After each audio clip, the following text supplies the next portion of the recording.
State Finals, now joined live by the head coach, Steve Woody of the Ben Davis Giants. Today's games are being brought to you by Marsh. At Marsh, we value you. By your local Indiana Pontiac Pack dealer. And by McDonald's, where what you want is what you get at McDonald's today. The final one more time from game one of the Hinkle Semi-State. Ben Davis wins over Anderson, 96-87. They, of course, will play the winner of game two. Both teams now on the floor, Lawrenceburg and Richmond. Welcome back courtside. Mike Goldberg here. You know, one thing we always seem to be able to do, I hope well for you fans here on TTV4, is honor some of the great high school athletes around the state of Indiana. Of course, it happens each week on our weekly edition of Indiana Sports Tonight, which comes your way, of course, Saturdays at 10 o'clock. They are honored as our Dan Young student athletes. A couple of them played for a couple of the teams we saw play this morning. Let's roll some great features about some great kids. Two of the many great athletes here in the state of Indiana. We've got two more to talk to live. In between these two guys, we're averaging 63 points a game. Kurt Kummer from Jack Sendell High School, and of course Brady Atkins. Halfway through what has amounted to be a fine day of high school basketball. Ben Davis victorious in game one, 96-87. Now we look at a second matchup of Lawrenceburg and Richmond, two teams with very, very different styles, Gary. Well, I don't think there'll be 183 points scored in this second basketball game. I'd be really shocked because I think Lawrenceburg is going to want to try to get into a little half-court game. I don't think they'll want to run with Richmond. Jack Sendell, who Lawrenceburg defeated earlier in the year, tried to run with Richmond last week and got blown out 100-74. So I think Lawrenceburg really wants to control the tempo a little more, and I think George Griffith would like to get out and run up and down and maybe try to score more points than Ben Davis did this morning. Indeed, when I talked to George yesterday, he said, Mike, if we play the game 84 feet, we're pretty awesome. As a half-court team, we're just a little bit above average. Well, that's true, and I saw Richmond beat Anderson Highland this year over at Richmond. They gave Anderson all they wanted late in the season. So Richmond right now has got to feel very good that the Anderson nemesis is out of the way, but they got to take care of business first. And one thing you always learn in this tournament, you can't look beyond the game you're playing right now. And if you haven't learned that yet, you're reminded of that lesson in game one this morning. Lawrenceburg, they can shoot the three. They can shoot the three. John Pitcock's an excellent three-point shooter. So is Buddenberg. Kelsey Mucker, an excellent athlete inside. But Richmond's got a lot of weapons. Billy Wright, one of the best point guards in the state. Robert Sanders, and look for a kid named Dedrick Thompson. He's come on late in the year, kind of had academic problems for a couple of years, but he's become a real force for the Richmond Red Devils. We will come back, set the stage for game two after this timeout. It's high school basketball here on TTV4. Okay, guys, listen up. Hey, this is important. Dad wants to know if you can taste the difference in his Gorton's fish fillets. Bet my family can't tell. Over the past year, we've created our lowest fat recipe ever. I don't taste any difference. They'll never notice. They're good. Dad goofed. Today's games are being brought to you by Marsh. At Marsh, we value you. By your local Indiana Pontiac Pack dealer. And by McDonald's, where what you want is what you get at McDonald's today. Back live here at the Hinkle Fieldhouse. Game one is history. Ben Davis with a historic win. Game two, Lawrenceburg at 22-3 against George Griffith and the Richmond Red Devils. Here one more time for the sixth time in the last 8 years, hoping the third year is a charm. Let's meet the starting lineups in Ed Watson. Here are the lineups for today's second game. First for the visiting team, the Lawrenceburg Tigers. First, the non-starters. Number 10, Brian Warfel. Number 22, Jason Stratman. Number 24, Guy Buddenberg. Number 30, Eric Tufts. Number 40, Adam Soler. Number 42, Bobby Abbott. Number 44, Clay Fuller. And now the starters. At one forward, a 6'2 junior, number 14, Chris Karstetter. At at the other forward, a 6'4" junior, number 32, Kelly Mucker.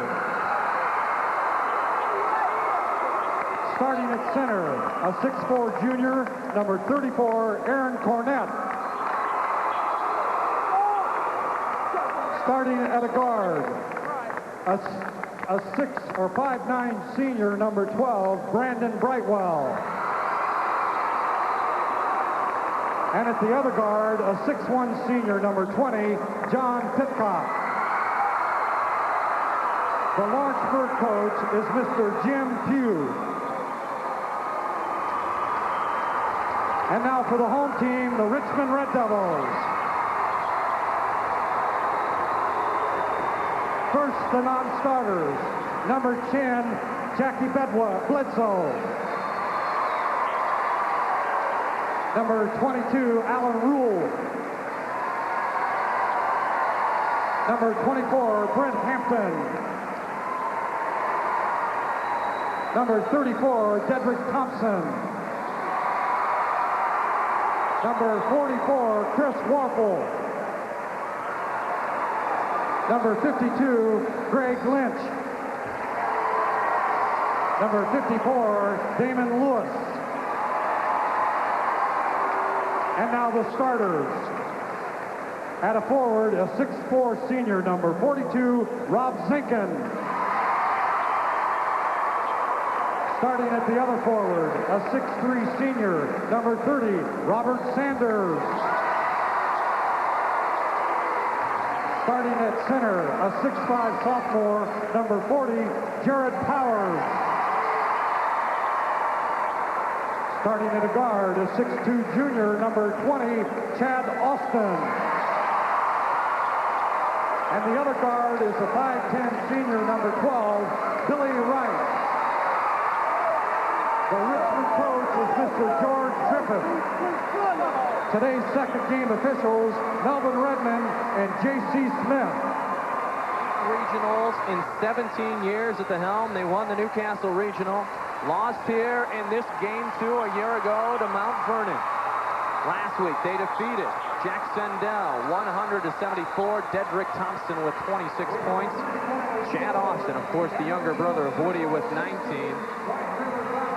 And the winner of the Columbus Regional, of course, Lawrenceburg. Your officials for game 2, Melvin Redmond and Jay Smith. At the buzzer in dramatic fashion, the Tigers advance to today's ball game. Guy Buddenberg hitting the 3 at the buzzer to cap off a fine performance of 20 points. As we speak, we're getting updates from around the state, semi-state action. We'll have those for you in just a couple of minutes, but we're ready to start game 2. Richmond and Lawrenceburg. And the Red Devils control the tip. Billy Wright, number 12, one of the state's best point guards. He's going to go to Bradley. He's an excellent player, can do all the things a point guard needs to do. Down low, turnaround jumper. Gets the roll, does number 30, Robert Sanders. Sanders gets on the bucket first.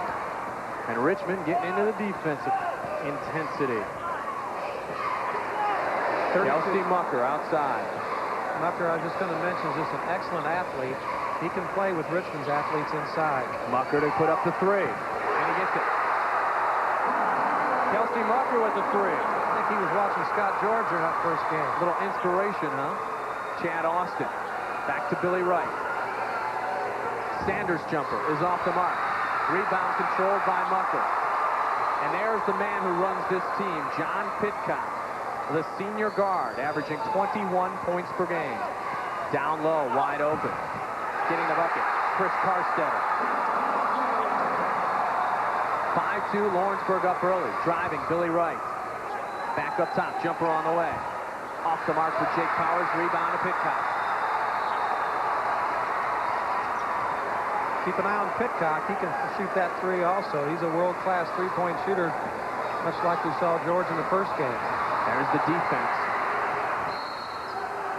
Jim Pugh helps to make the call over there, doesn't he? He sure did. Pretty humanitarian, helping the referee just in case he didn't get a good look at it. George Griffith saying, I'll give you that one, Jim.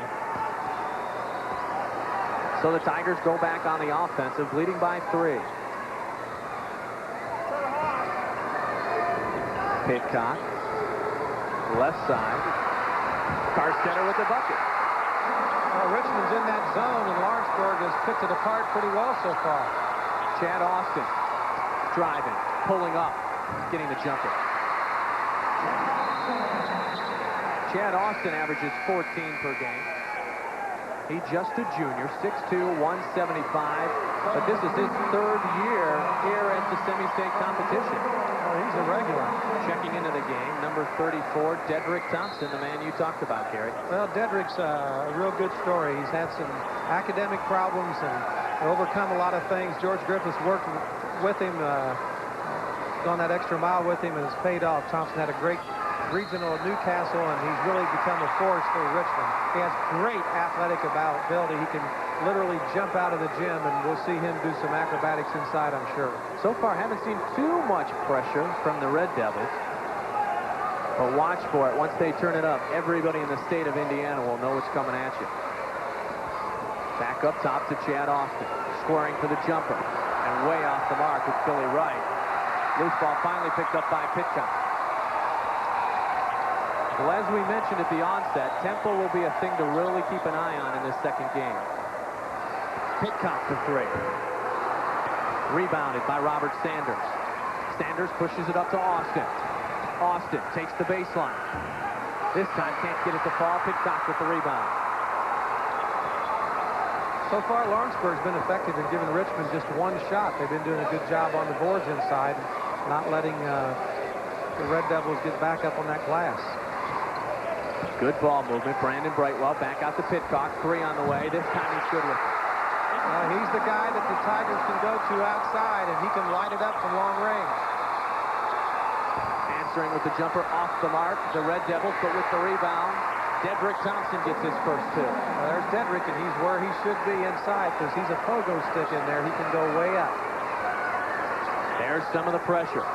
Broken nicely, pass long to Mucker, and he gets the rebound. Well, that's the way you break the press. Well, Jim Pugh has done an excellent job of having his Lawrenceburg team prepared. Not only they're not intimidated, they're aggressive. Pitcock actually checked that. Carstetter going to be called for the foul there. That'll be his first, the first of the ball game. I watched this team, Lawrenceburg, practice yesterday, Gary, and they ran a great drill. They would run their offense normally, and then after the made shot, they would actually have a coach almost halfway up the field, applying all kinds of pressure, breaking the ball up quickly, trying to get through that defense.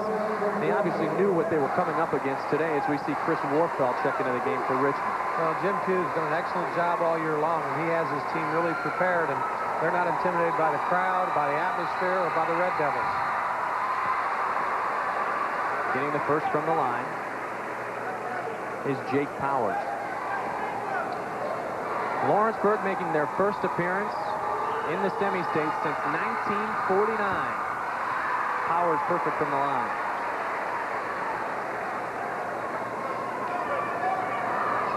(12-8) early in the game. Lawrenceburg in the lead.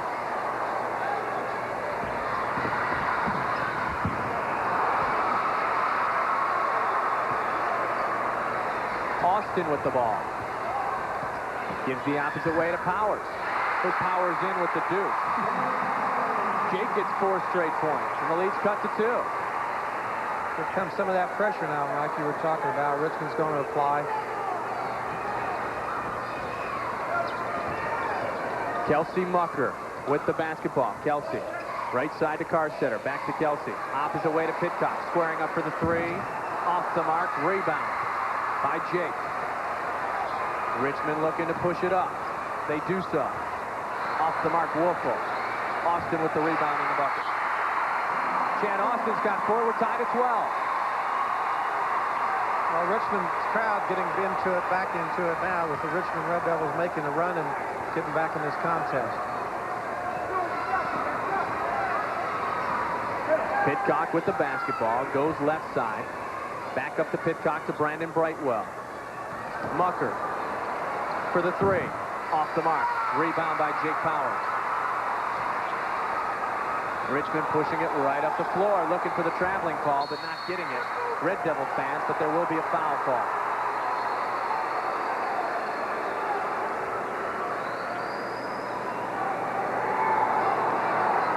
They're going to go against number 14. Chris Carstetter. Actually, check that, 44.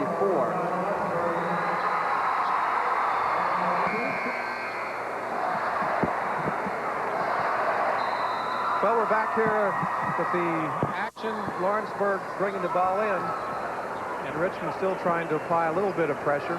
Kelsey Mucker looking up court, and Lawrenceburg gets up the ball up court okay. 2:48 remaining in the first. Left side jumper on the way. Off the mark for number 24, Guy Buddenberg. Richmond pushing it up quickly, but intercepted nicely. The pass was by Buddenberg. Pitcock wants to penetrate. Richmond does a nice job of closing off the hole. Mucker working around the perimeter to Brightwell. Back up to Mucker. Here comes Pitcock pulling up for the jumper. Off the mark. Rebound brought down strongly by Dedrick Thompson. Dedrick to Powers. Back up to Robert Sanders. His jumper misses, and the big 300-pounder, number 54, Damon Lewis, can't get the rebound. But finally, 34, Dedrick Thompson does. Dedrick's got 4, and Richmond leads by 2. Nice steal by Billy Wright. But they call the walk. Well, Richmond's trying to exert some full court pressure. They'd still like to force those Lawrenceburg turnovers, get them out of sync. Lawrenceburg's been able to stay in sync pretty well. Not bothered terribly by the pressure and not bothered terribly by the Richmond zone. 1:52 remaining in the first quarter. This game 2 of the Hinkle Semi-State here at the Fieldhouse on the campus of Butler University. Brandon Brightwell finally gains control. Gives it to Mucker. That's a 2 on the way and also off the mark. Rebound backdoor, though, by Buddenberg. 3 on the way, off the mark. Richmond running again. Chad Austin. They're going to wave the bucket off, but they'll give the foul, and I think it'll go against John Pitcock.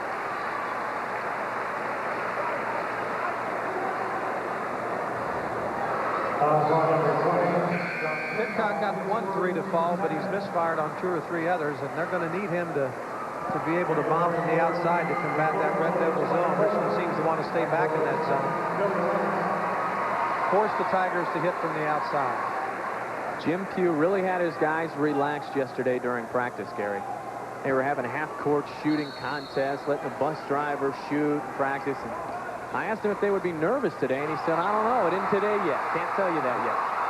Well, I think they've answered that pretty well because they're hanging right in with the Red Devils, and they've seemed really cool, calm, and collected so far. Richmond has turned the ball over 4 times here early in the game. Tigers, Pitcock with the basketball. 1:13 remaining in the first.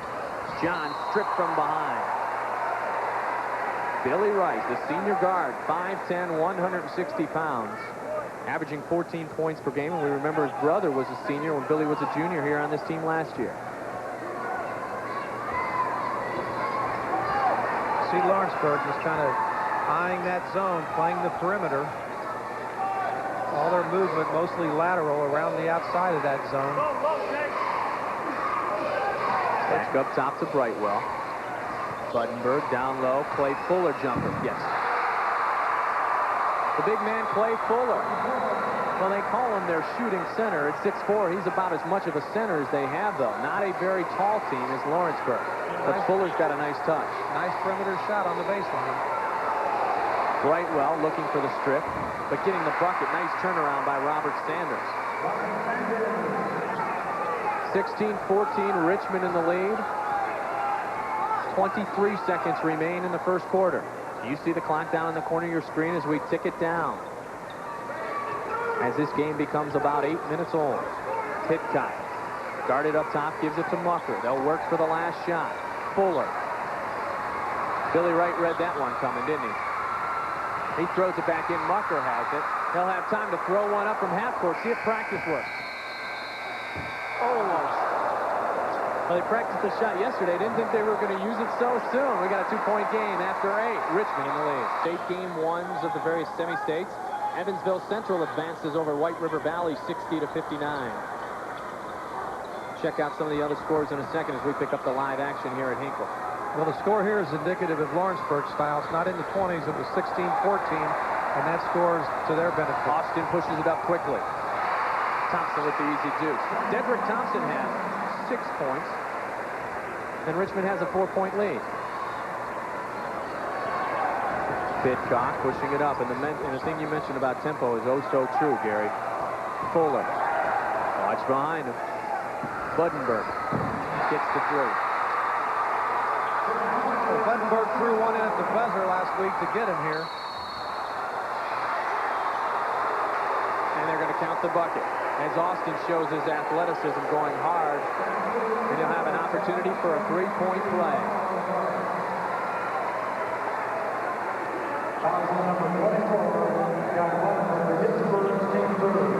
At the Fort Wayne semi-state, Warsaw advances over South Bend St. Joe, 61-50. And at Lafayette, Jeff by 10 over East Chicago Central. Lafayette up near the century mark in offensive production again. Now they beat Ben Davis by 2. Austin converts on the 3-point play. So Chad Austin has shown us a little bit so far. He has 7 points here early in the first half. And he'll get a well-deserved break. He's checking back into the game, number 30, Robert Sanders. Trying to apply the pressure was Rob Zinkin. Back on the outside, Pitcock. Pitcock has Buddenberg. NBA-style 3 off the mark. And there's Dedrick Thompson trying for the rebound. Look at Billy Wright go to the hole. Well, I think you saw some quickness and athleticism at both ends there, and Jim Pugh has seen enough of that. He wants a timeout. What are we doing? Kelsey does get the ball in successfully. And that Richmond pressure on in a big-time way. Tigers remain composed and push the ball up and get set for their half court. Pitcock down low. Cornette's pass can't be handled by Kelsey Mucker.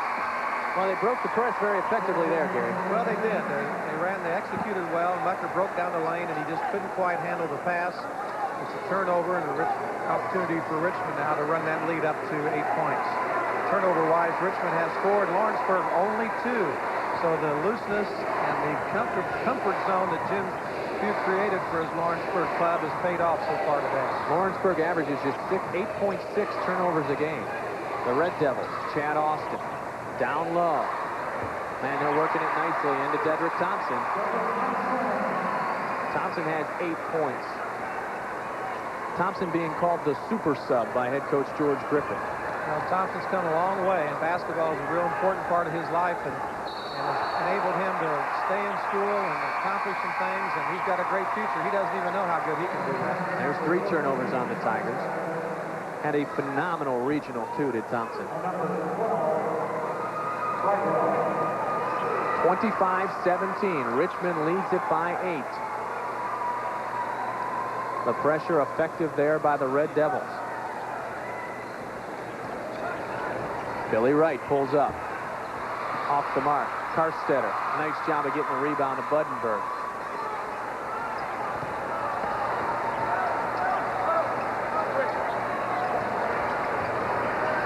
Karstetter, baseline. Back up to Mucker. Mucker, double pump. Misses with the shot. Austin with the rebound. Austin pushes it up quickly for the Devils. Thompson pull up. He misses. Karstetter certainly has some great leaping ability. Brightwell will hold it up. Give it back to John Pitcock, who gets the deuce. And credit should go to Brightwell because he showed really excellent discretionary. He could have penetrated. He could have forced it. Instead, he pulled up and caught Pitcock as a trailer, and it converted into 2 points. Leading by 6 are the Red Devils. Just under 6 remaining. Here in the half, Chad Austin. Down low to the super sub, who misses on 2 efforts, but the ball bounces back out. It'll be controlled by Billy Wright. Austin, baseline. Nice move. Well, Austin persevered. He just kept tight roping down that baseline. A nice reverse layup. Chad Austin has 9. Richmond leads it by 8. Pitcock up top, gives it to the point guard, Brandon Brightwell, the floor leader of this team. Buddenberg, 3 short. Rebound finally comes out to Billy Wright. It's Fritz Warfel with the ball.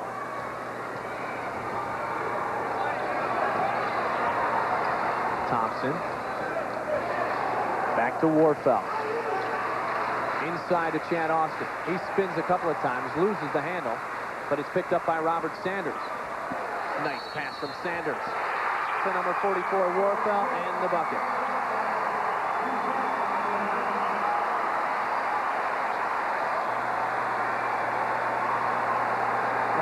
Take a look at it again from this angle. Sanders with the nifty dish to Chris Warfel. Nice.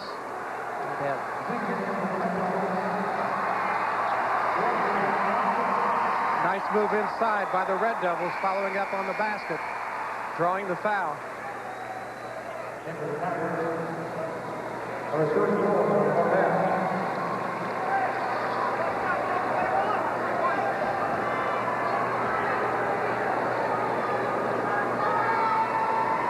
Warfel, 62% shooter from the line. Gets it to go. The Richmond Red Devils have their biggest lead of the day. 30-19, they lead it by 11. And their bench has been a big part of it. Warfel with 3 and Thompson off the bench with 8, and there's 11 right there. Pitcock pulls up for the J. He's off the mark. Great rebound by Robert Sanders, who pushes it right up the floor to Billy Wright.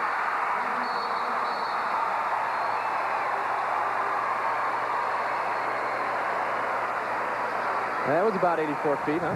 Yeah, and it didn't take very long. Here comes a shot, and here comes the rebound. Sanders way up in the air, takes one bounce, looks down the floor, finds a streaking Billy Wright, who goes in for the score, and Richmond now really bothering the Tigers on defense. The pressure is intense.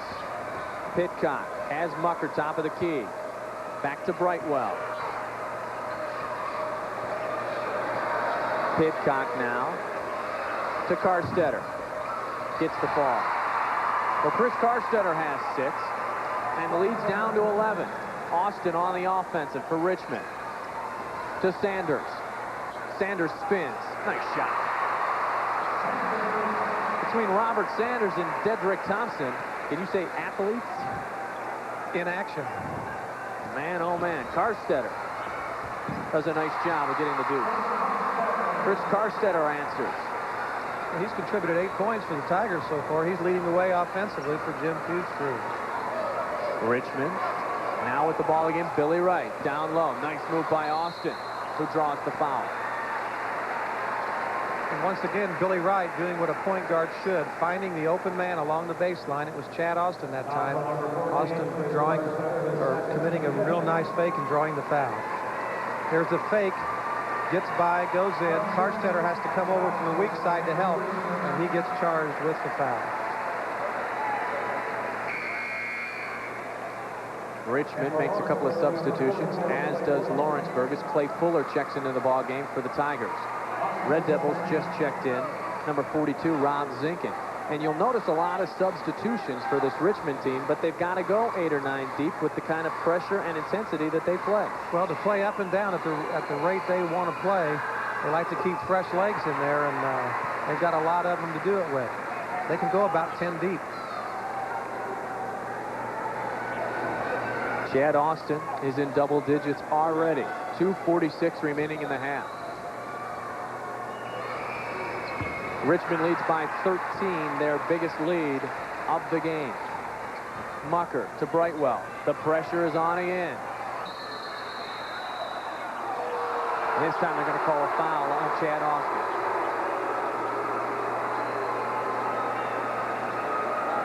Well, Richmond was wanting a travel, but the call was a foul against Austin, only his first. Lawrenceburg's getting to a point now here, Mike, where if they get too far down, they've got to play hurry-up basketball to catch up, and they don't want to play hurry-up with Richmond. That's a great point. Richmond is indeed quick. Fuller to Mucker. Mucker in the backcourt. Picking up for the Red Devils. Mucker broke it nicely and got a nice pass to number 34, Aaron Cornett. Cornett gets his first 2. 36-25, lead at 11 again. Kelsey Mucker's one of the state's better junior athletes. He's a Three-sport athlete, and as he showed right there, he could, for a kid 6'4", 200, he handled it pretty well. Took it coast to coast and dished off for the bucket. Working it around the perimeter, now inside. It's a cake, isn't it? Robert Sanders, he was just, his standing leap would be interesting to know what that was, because he didn't take a step. He just went straight up and straight in. Robert Sanders with another turnaround. He the leading scorer on this squad, averaging 15 points per game. Mucker off the mark. Rebound by little Brandon Brightwell. Brandon will work it back to the top, get back into the half court for the Tigers. To Carstetter on the left side. Inside, nice pass. And an easy deuce. Cornette has 4 straight points. Lawrenceburg and Richmond, bucket for bucket. Billy Wright gets the roll. Billy Wright has 6.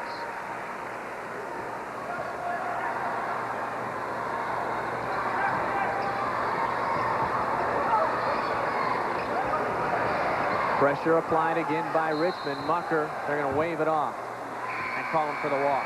Mucker shuffled his feet to get position to square up. He shook his head. He knew he had done it. Checking back into the game for Richmond. Number 44, Chris Warfel. Number 20, Chad Oster. George Griffith runs him in, runs him out, and runs him up and down the floor. Lawrenceburg controlling the board so far. 19-7 advantage over Richmond. But Richmond owns the scoreboard. So we see Dedrick Thompson. Nice pass down low. Back out to Chad Austin. 1 minute remaining. Driving. They wanted to walk, and they got it. I tell you, with Wright and Austin and Sanders and Thompson, you got to keep a sharp eye, because they move so quickly. The travel, as opposed to that first step and a half move, is a tough one to sometimes differentiate. Checking back into the game, Billy Wright. He does shuffle them in and out, doesn't he? John Pitcock controlling the ball. 54 seconds remaining in this first half of the play. Carstetter. Push it back out to Pitcock. 3 on the way. Can't get the roll. Thompson with the rebound to Wright. Richmond trying to go backdoor. Pass intercepted, but the loose ball picked up by number 34, Dedrick Thompson. He's going to be called for the charge, though.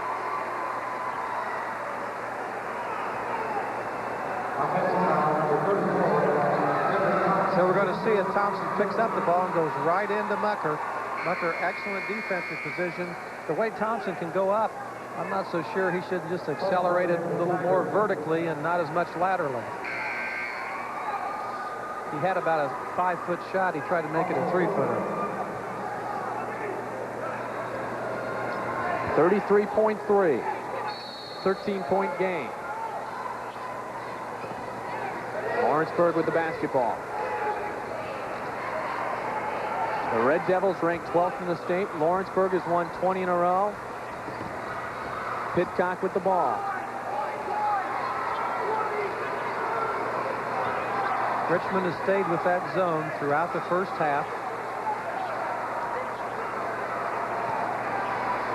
And it has worked effectively. Time counting down as you see. Tigers need to look for the shot.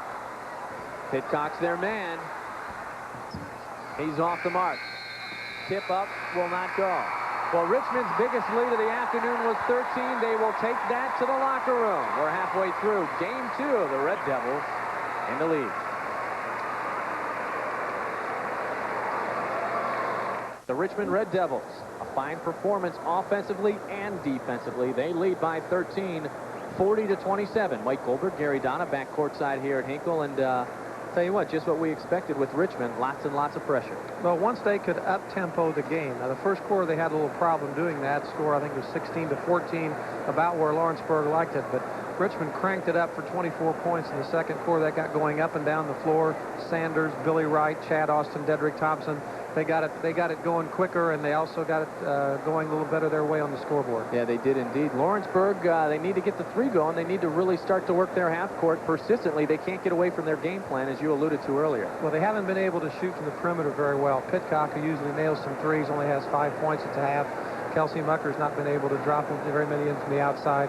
So Richmond is daring them to shoot the ball. They are. When Richmond gets the rebounds, they're off and running. Game one, of course, if you didn't witness it, it was a good one. Anderson and Ben Davis. Let's check out some of the highlights. Been here 3 years in a row. And when I talked to the head coach yesterday, George Griffith, he said, you know, Mike, if it weren't for Bill Green and that wonderful group trio of Marion teams way back when, I might have already won my state championship. He still wants it very dearly. Says at some point, I got to get out of here. He's not ready to do it yet, not without a state championship. Halftime statistics, 17 of 30 shooting, 57% for the Red Devils, and a perfect 6 of 6 from the line. Richmond also controlling the boards, Gary. Well, Richmond having a big 20-8 rebound advantage, and that converts into a lot of shooting opportunities. And when those shooting opportunities are converted into 57% accuracy figure, you're going to win some basketball games, and you're going to have a lead, and they certainly have that here at halftime. Individually, as we look at some of the numbers, I'll tell you, it was a good show put on by Carstetter. Chris Carstetter with 8 points for Lawrenceburg to lead the way in the first half. Well, Lawrenceburg has some balanced scoring, but not enough of it. Richmond does a little more balanced scoring, and Austin leading the way with 11.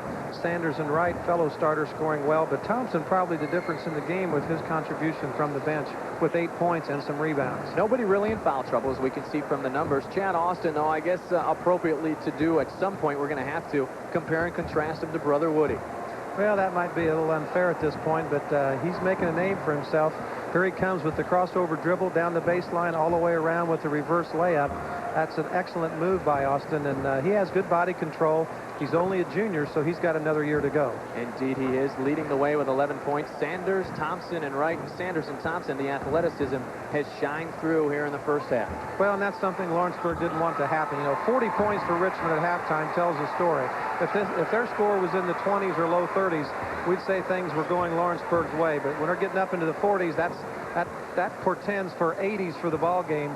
And if the score's in the 80s, you're going to have a Red Devil victory and having them going against those Giants tonight. The Red Devils are halfway there at the half. 40-27 they lead. We'll come back. Get ready to wrap it up in the second half after this control by a single point over White River Valley. They will advance to tonight's action at Fort Wayne. Warsaw, they win it by 11, 61-50. And finally at Lafayette Jeff, Richie Hamill, 99-89 final over East Chicago Central. Well, I imagine the biggest surprise there probably Evansville Central, because they had the most losses of any team remaining in the tournament. Kind of a no-name team. They're not any marquee players, just some good balance for Coach Morris Clark. And they survived a White River Valley team who, although I'm sure they're disappointed, I think they have every player on their tournament roster back next year. So the White River Valley Wolverines will be heard from again, I'm very sure. Hamill and the crew from Lafayette Jeff will have a challenge no matter who they play tonight, Gary. Well, they've got a lot of weapons. Schornstein, their 6'7" junior centers really come on. Courtney Harris and Mike Breyer, two excellent athletes, so we may see them down to Hoosier Dome next week. Michigan City, Elston, Brownsburg playing as we speak up at Lafayette. 40-27 underway here in the second. Richmond with the basketball. Jake Powers back up top to Chad Austin. Austin to Rob Zinkin. Richmond working the perimeter. Billy Wright now, defended by Brandon Brightwell. Lawrenceburg's trying to play him man-to-man now. We'll see how the matchups go. It's going to be a little tough athletically for Lawrenceburg to do that. Rob Zinkin gets his first deuce of the day. 42-27, biggest lead. Richmond with the pressure, forcing the turnover again. Chad Austin driving right to the hole. Well, Chad Austin has 13 points. And Richmond has come out and scored the first 4 of this third quarter. Mucker thought about the 3, decided against it. Pitcock, same decision. Back over to Kelsey Mucker. Down low to Carstetter. He goes over the top and gets the deuce. Chris Carstetter with an even 10. 44-29, 15-point ball game. Red Devils. Inside to the sophomore, number 40. Jake Powers off the mark. So is number 30, Robert Sanders. Tigers come away with it.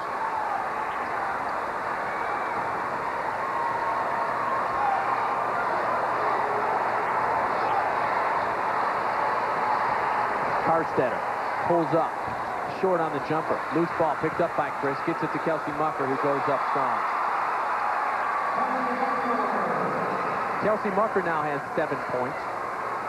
Well, he and Pitcock are their big guns, both big double-figure scores, and each of them only had 5 in the first half, so that tells you the Lawrenceburg offensive weapons were misfiring.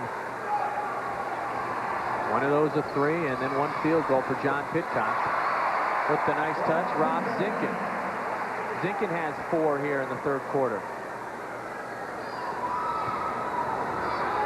5:53 remaining in the third, 46-31, Red Devils in the lead.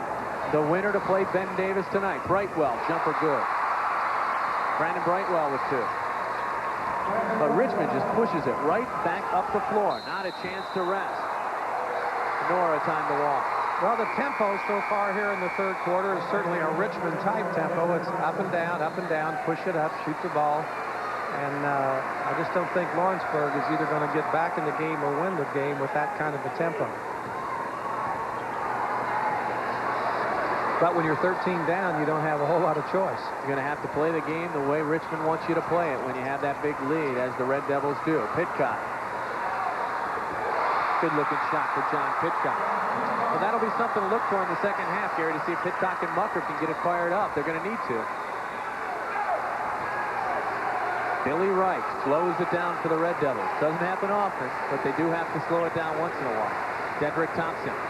Pitcock with a nice defensive play, but Chad Austin recovers. Gets it to Billy Wright. Thought about the jumper twice. Gets it to Austin. His pass inside, tipped away and picked up by Mucker. Now that turnover got the Lawrenceburg Tigers contingent fired up here behind us. Well, they know they can get it to single digits here, Gary. And that'd be the first time for a while.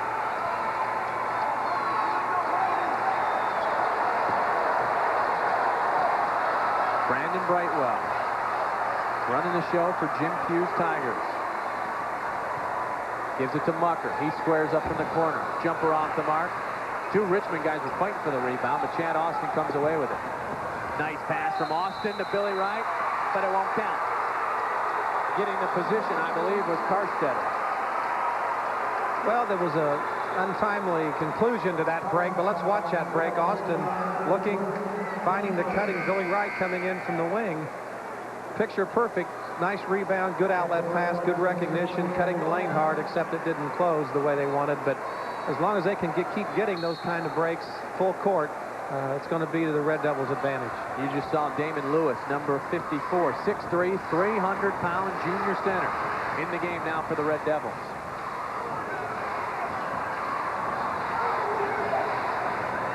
Pitcock controlling the ball top. John again at the top, defended by Thompson. Also Robert Sanders. Sanders picks him up. And they're going to call the foul on Robert. Well, Richmond certainly hasn't gotten themselves into foul trouble in this game. No, they've been, well, of course, staying in that zone.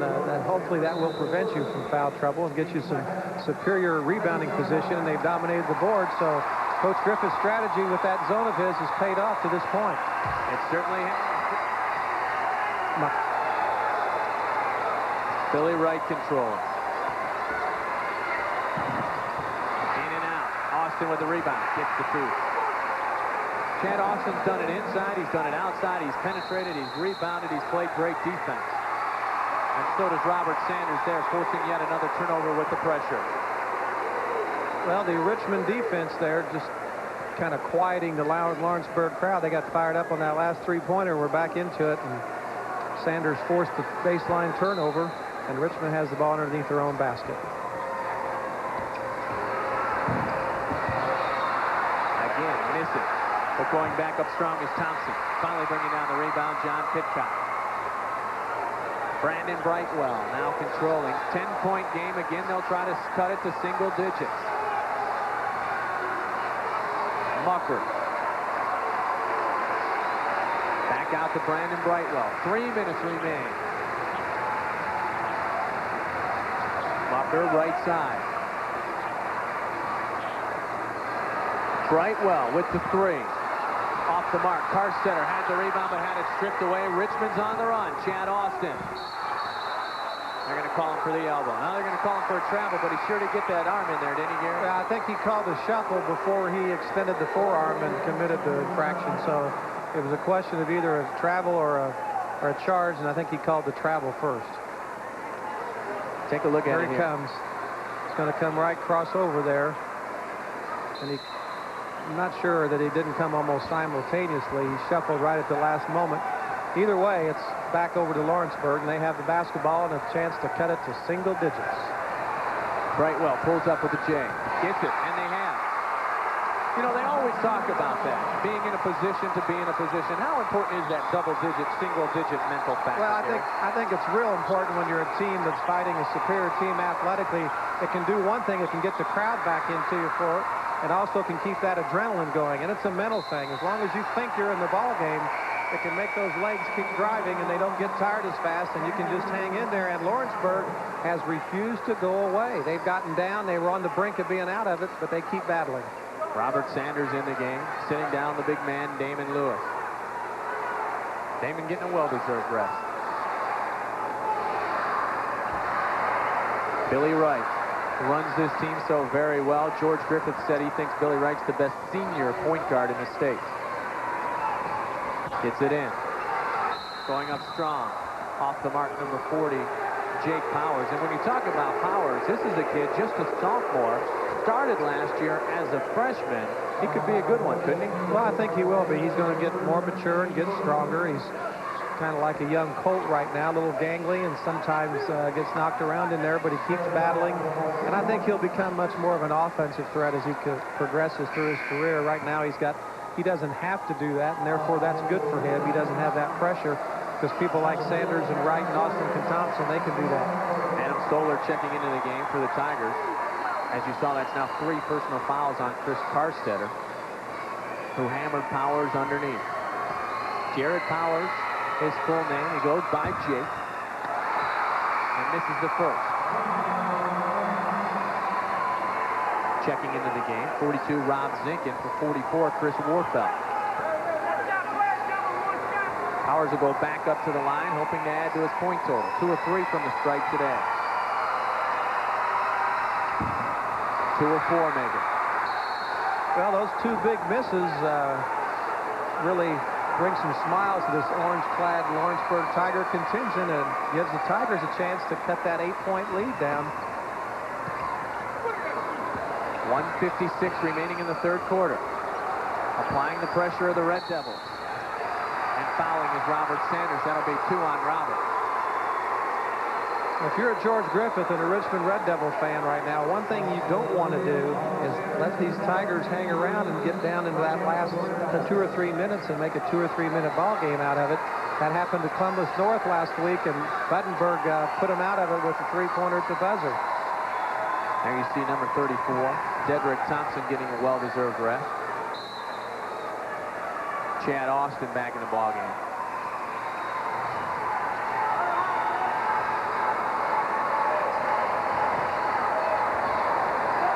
Lawrenceburg going down low, working it back up top, another turnover.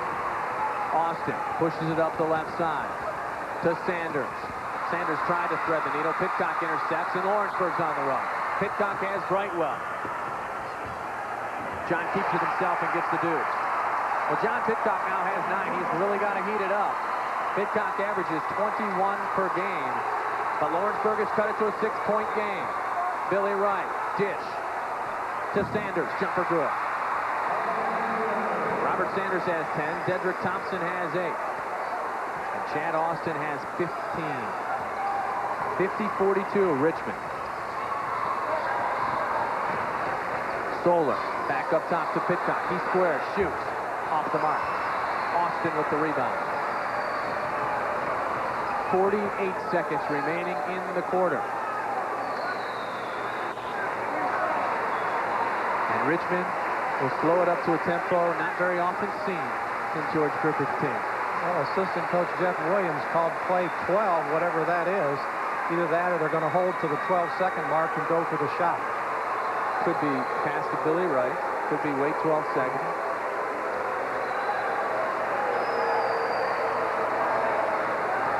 I think he wanted the clock. I think he wanted the ball in 12's hands, obviously. Well, play 12 works. Billy Wright with the deuce. Driving baseline. Pitcock with 9 on the clock. John driving, dishing, and getting the deuce is number 34. Aaron Cornett.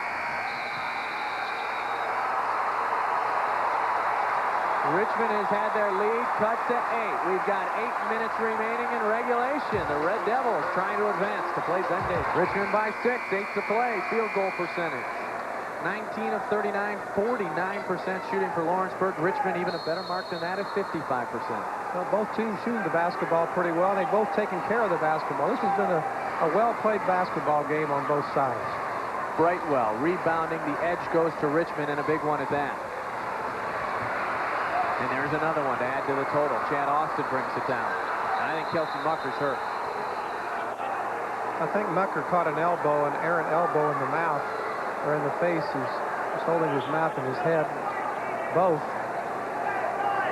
It's his mouth, I believe.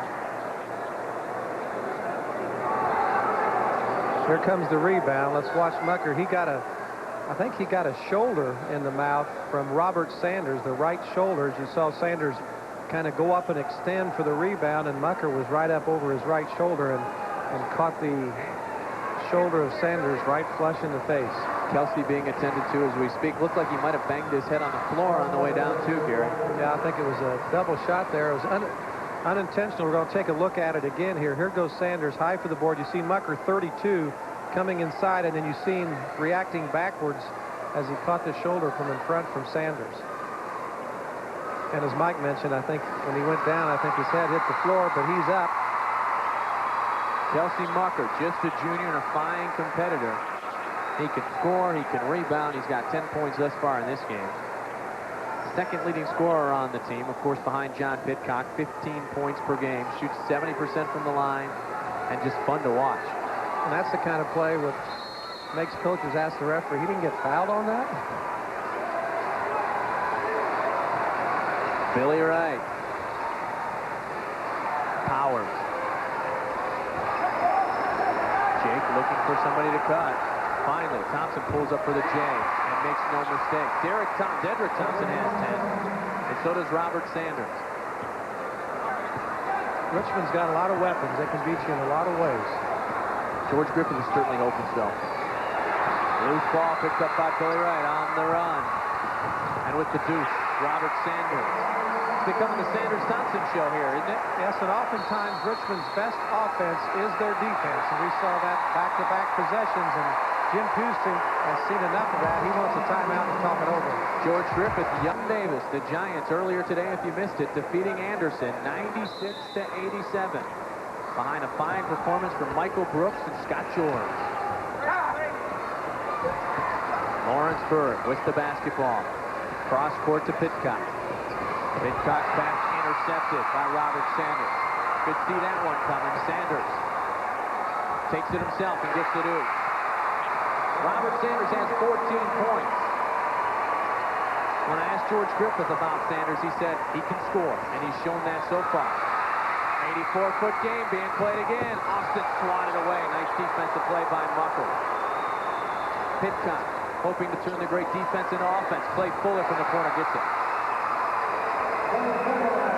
Clay Fuller has 4 now. The lead is at 12 for the Red Devils. The lead is at 14. Sanders showing us he can do it inside and outside. Well, he's got the baseline jumper. He can go into the lane and hang and shoot. He's just a good athlete and strong inside on the boards as well. Harstead can't get the roll. Foul underneath on number 32. Kelsey Mucker, that's just his first. A year ago, if you'll remember, Richmond had a fine lead over Mount Vernon. Let it slip away. And when I talked to George about that, he said, well, I hope that was just junior inexperience, and this year we have senior experience. Well, those memories kind of become ingrained in kids when that happens to them, and I'm sure George is reminded of them more than a few times. Rob Zinkin into the game for the Richmond Red Devils. As Griffith continues to go to his bench. Billy Wright wants a timeout. And we will take it also. 5:52 remaining. Richmond leads by 14. The offense is trying to add to that 14-point lead, trying to make it 16. Billy Wright up top. Rebounding in the second half, much more even than it was in the first half, but the damage may have already been done by the Red Devils. Billy Wright being guarded. by Brandon Brightwell. Wright goes inside. Thompson turnaround. Gets it. Dedrick Thompson with 12 points. He averages 11 a game. He's one up on that right now. 62-46, just over 5 remaining. The time is now for the Tigers.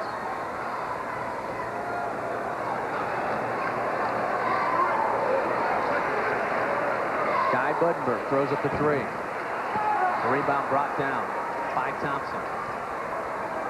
Richmond is shooting the ball well, especially here in the last couple of minutes. They've hit 5 of their last 6 shots. Obviously, part of that reason they're working in for the good shots again, Gary. Well, they're using up some time on that clock. They've got the ball, they got the lead, and now they want a timeout. Griff wants to talk it over with them again. George Griffith has done that twice now in just a short span of time. Why is he calling the timeouts? What's he trying to get his players to adjust to? Well, that's a very good question. I'm not sure because he's, I don't know whether it's just to make sure that they know where they are at this point in time. They're down to 4 minutes and 35 seconds. Maybe he's just reminding them along the way because last year they saw it slip away. But I don't know. Things have been working pretty well for them. They've got the 16-point lead. So maybe it's just a maintenance timeout. They just want to make sure that they're going to control the tempo, take care of the basketball, work the ball a little bit because they've got their ball game to win or lose without question. Last year against Mount Vernon, I mentioned it just a second ago, Richmond led by 7 points with just 3 minutes left. Billy Wright couldn't hold on to a ball. I think Sanders couldn't get a shot away, and the next thing we knew it was Brebeuf Mount Vernon with Alan Henderson and Brebeuf advancing to the Hoosier Dome.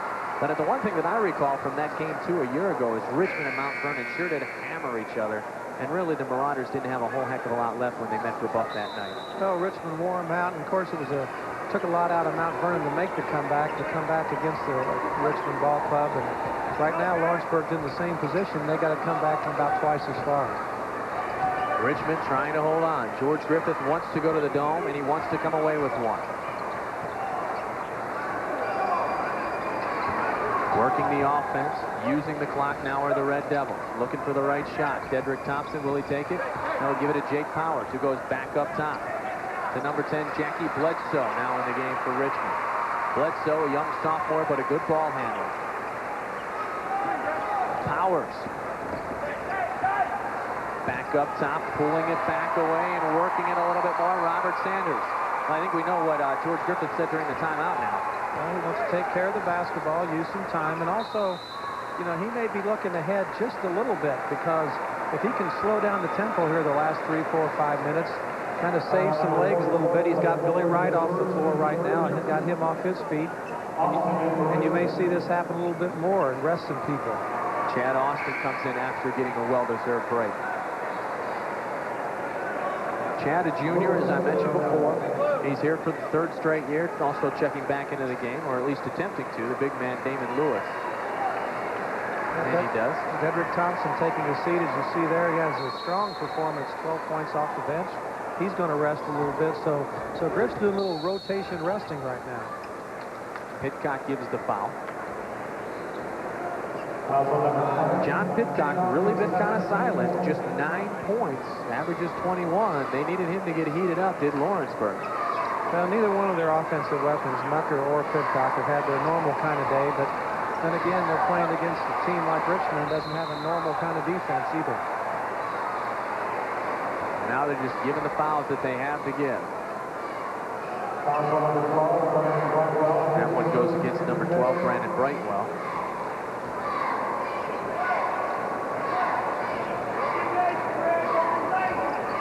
Austin running the show.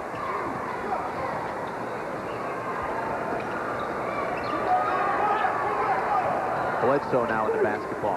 He's defended by Buddenberg. Richmond doing a nice job of keeping the motion going. I think they've controlled the ball without a shot for well over a minute, maybe a minute and a half now, Gary.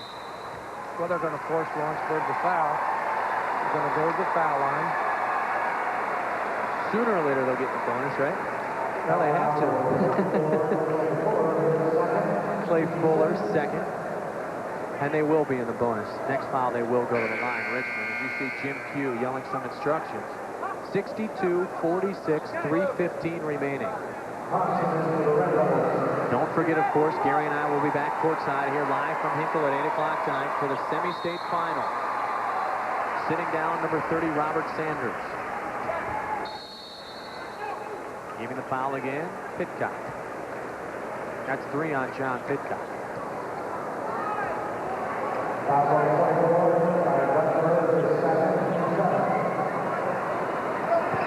And finally, the Red Devils get to that free throw line.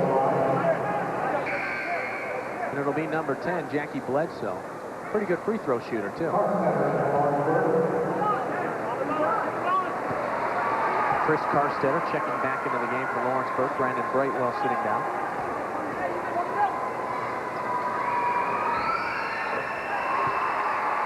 Jackie Bledsoe gets on the board.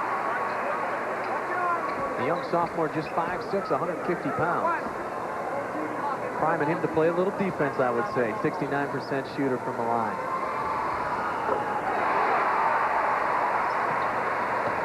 Get him to grow a couple inches. Maybe he can be a Billy Wright in a couple years, Gary. It wouldn't be a bad guy to be. Off the mark with the jumper, Mucker and Austin. And Richmond just looking to put the final touches on this one, as it will become a free throw parade.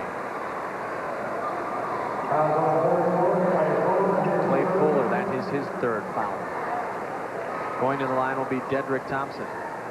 And really, as I look down quickly at just free throw shooting averages, Richmond not a bad shooting team from the line.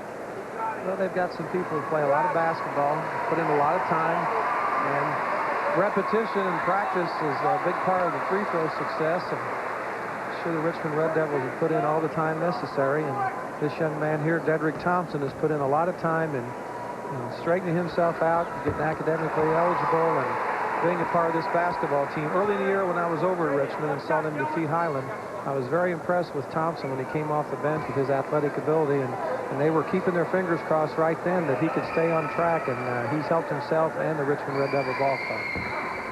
He goes 1 of 2 from the line. You saw that shot at George Griffith. Apropos, I think, a little bit right now. Leaning back, he's trying to get his own well-deserved rest. Pitcock, jumper off the mark. Coming away with it, though, are the Tigers. They're very short on their jumper, and Richmond controls the basketball again. Jackie Bledsoe to Robert Sanders. Sanders finds Jackie, but he's fouled before that. Well, I think the handwriting's been on the wall here for more than a few minutes in the 4th quarter. A lot of our big crowd has filtered out of Hinkle Fieldhouse now. This one's kind of being a foregone conclusion at this point. And thoughts now are turning more from Richmond Lawrenceburg to Richmond Ben Davis. Lawrenceburg, Guy Buddenberg with the 3 fouls. Missing on the shot was Robert Sanders. 0 for 1 from the line. 65-46. Mike Goldberg, Gary Donna winding down a fine morning, early afternoon of basketball.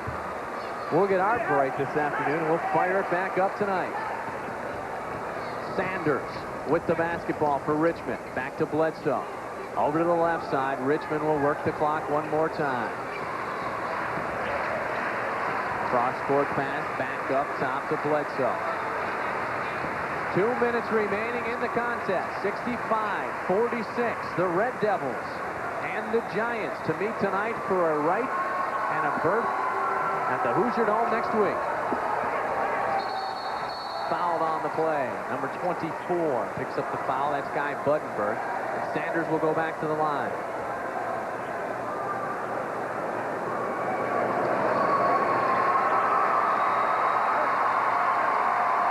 And there's a nice gesture on the part of Jim Pugh. He's emptying the bench, giving everybody who works so hard during the year in practice an opportunity to feel the floor here at Hinkle. And the Richmond fans respond.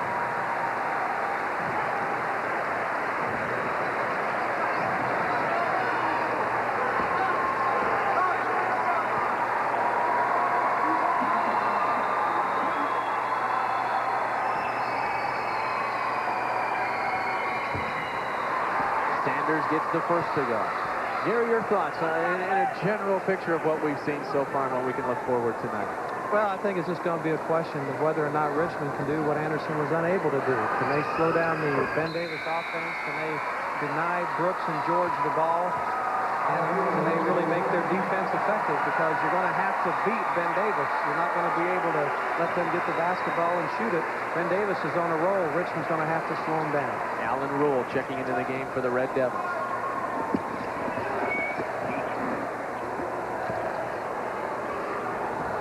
Aaron pass, finally picked up by the Tigers. Breaking inside and pulling down the rebound, the big man, Damon Lewis.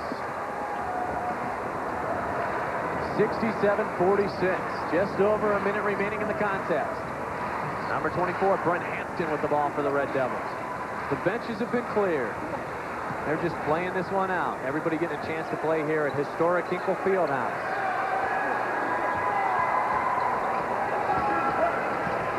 Lawrenceburg certainly has not gotten into the line in this one. Big shot from big Damon Lewis off the mark, back up and in.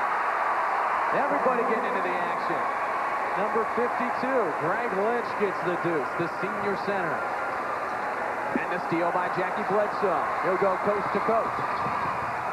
Misses the layup. And that just enables Brent Hampton to get into the action. Well, everybody's getting in on the act now, and starters are over there resting and enjoying the rewards of their labors. 71-46. It's academic from here. It'll be Richmond, Ben Davis tonight as the big man. Damon Lewis is called for the foul.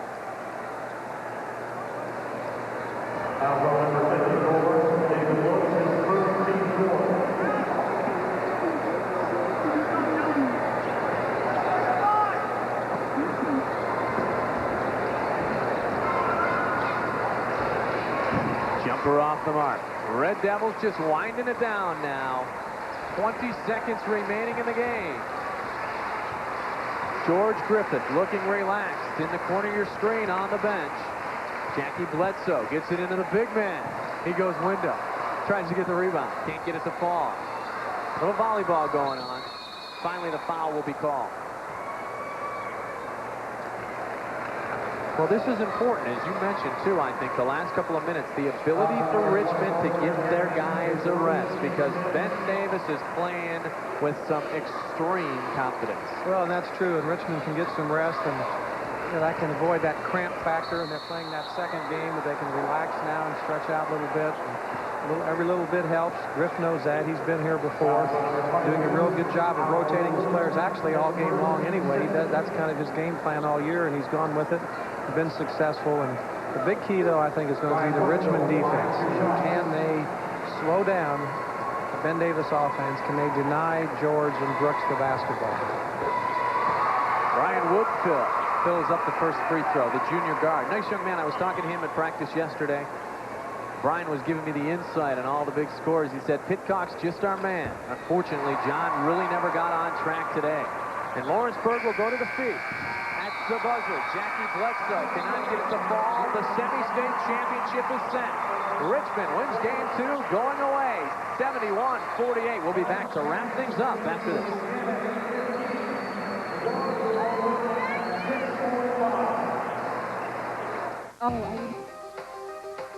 And by McDonald's, where what you want is what you get at McDonald's today. Game 2, 71-48 your final. The Richmond Red Devils, they are athletic. So is Ben Davis. It is going to be one heck of a matchup tonight. Well, this afternoon it was too much Richmond rebounding, too much quickness, too much athleticism, but they're going to run into a mirror image tonight and maybe a little bit more so. So it's going to be the old cliche of who's quicker, who can play better defense. It ought to be a real classic matchup, and Richmond has the ability to play with Ben Davis, but they're going to have to come out right from the start because Ben Davis obviously is in one of those zones. They're on one of those rolls. They indeed are. We'll be back to wrap things up after this here on TT. On from the Hinkle Fieldhouse, where the final score of today's first game was Ben Davis upsetting Anderson 96-87. And the final of game 2, Richmond advancing with a 71-48 victory over Lawrenceburg. It will be number 11, Ben Davis, against number 12, Richmond, tonight live here on TTV4 coverage of the Hinkle Semi-State Championship. The Richmond Red Devils are making their 3rd straight appearance in the Hinkle Semi-State. This morning, they advanced with a victory over Lawrenceburg, 71-48, as George Griffith's team continues to press for the title. Meantime, the Ben Davis Giants have top foes like number 7, Lawrence North, number 10, Cathedral, and this morning, top-ranked Anderson. Tonight, we'll find out whose road will lead to the Dome.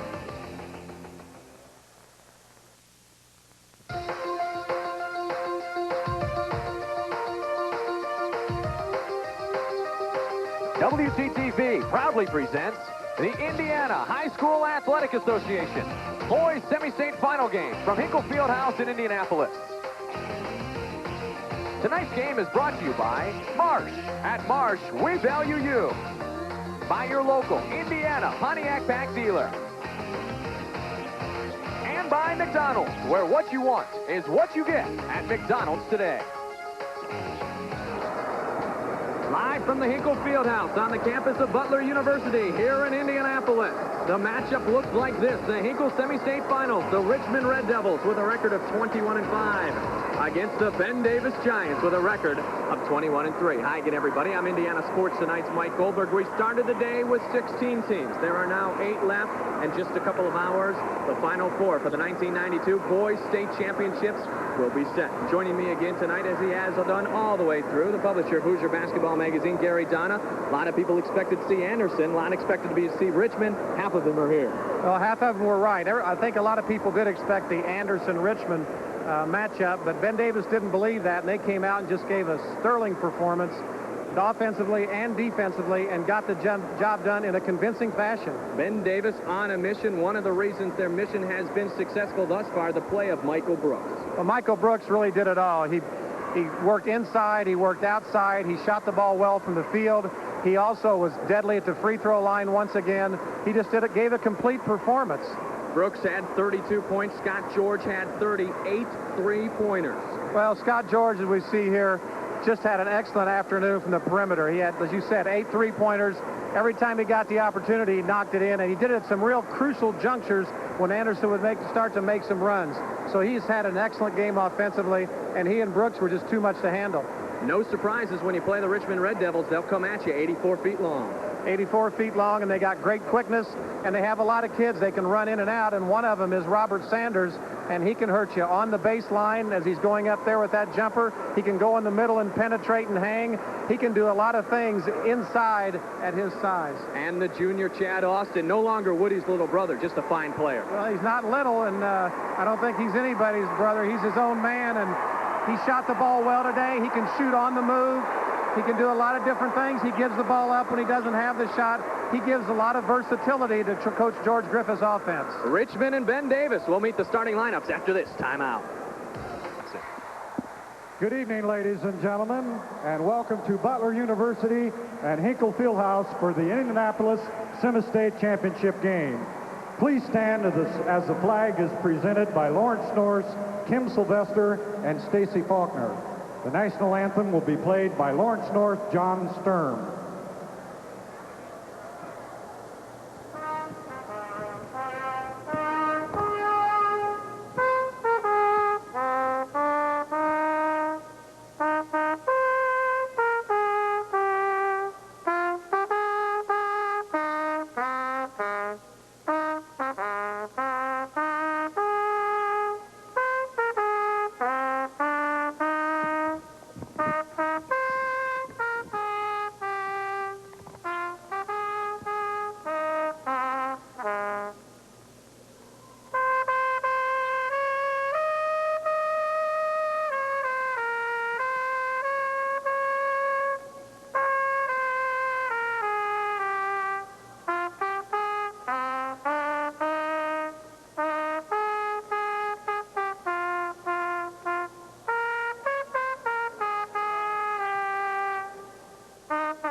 Playing of our national anthem here at the Hinkle Fieldhouse. Let's take a look at some of the other action from around the state today.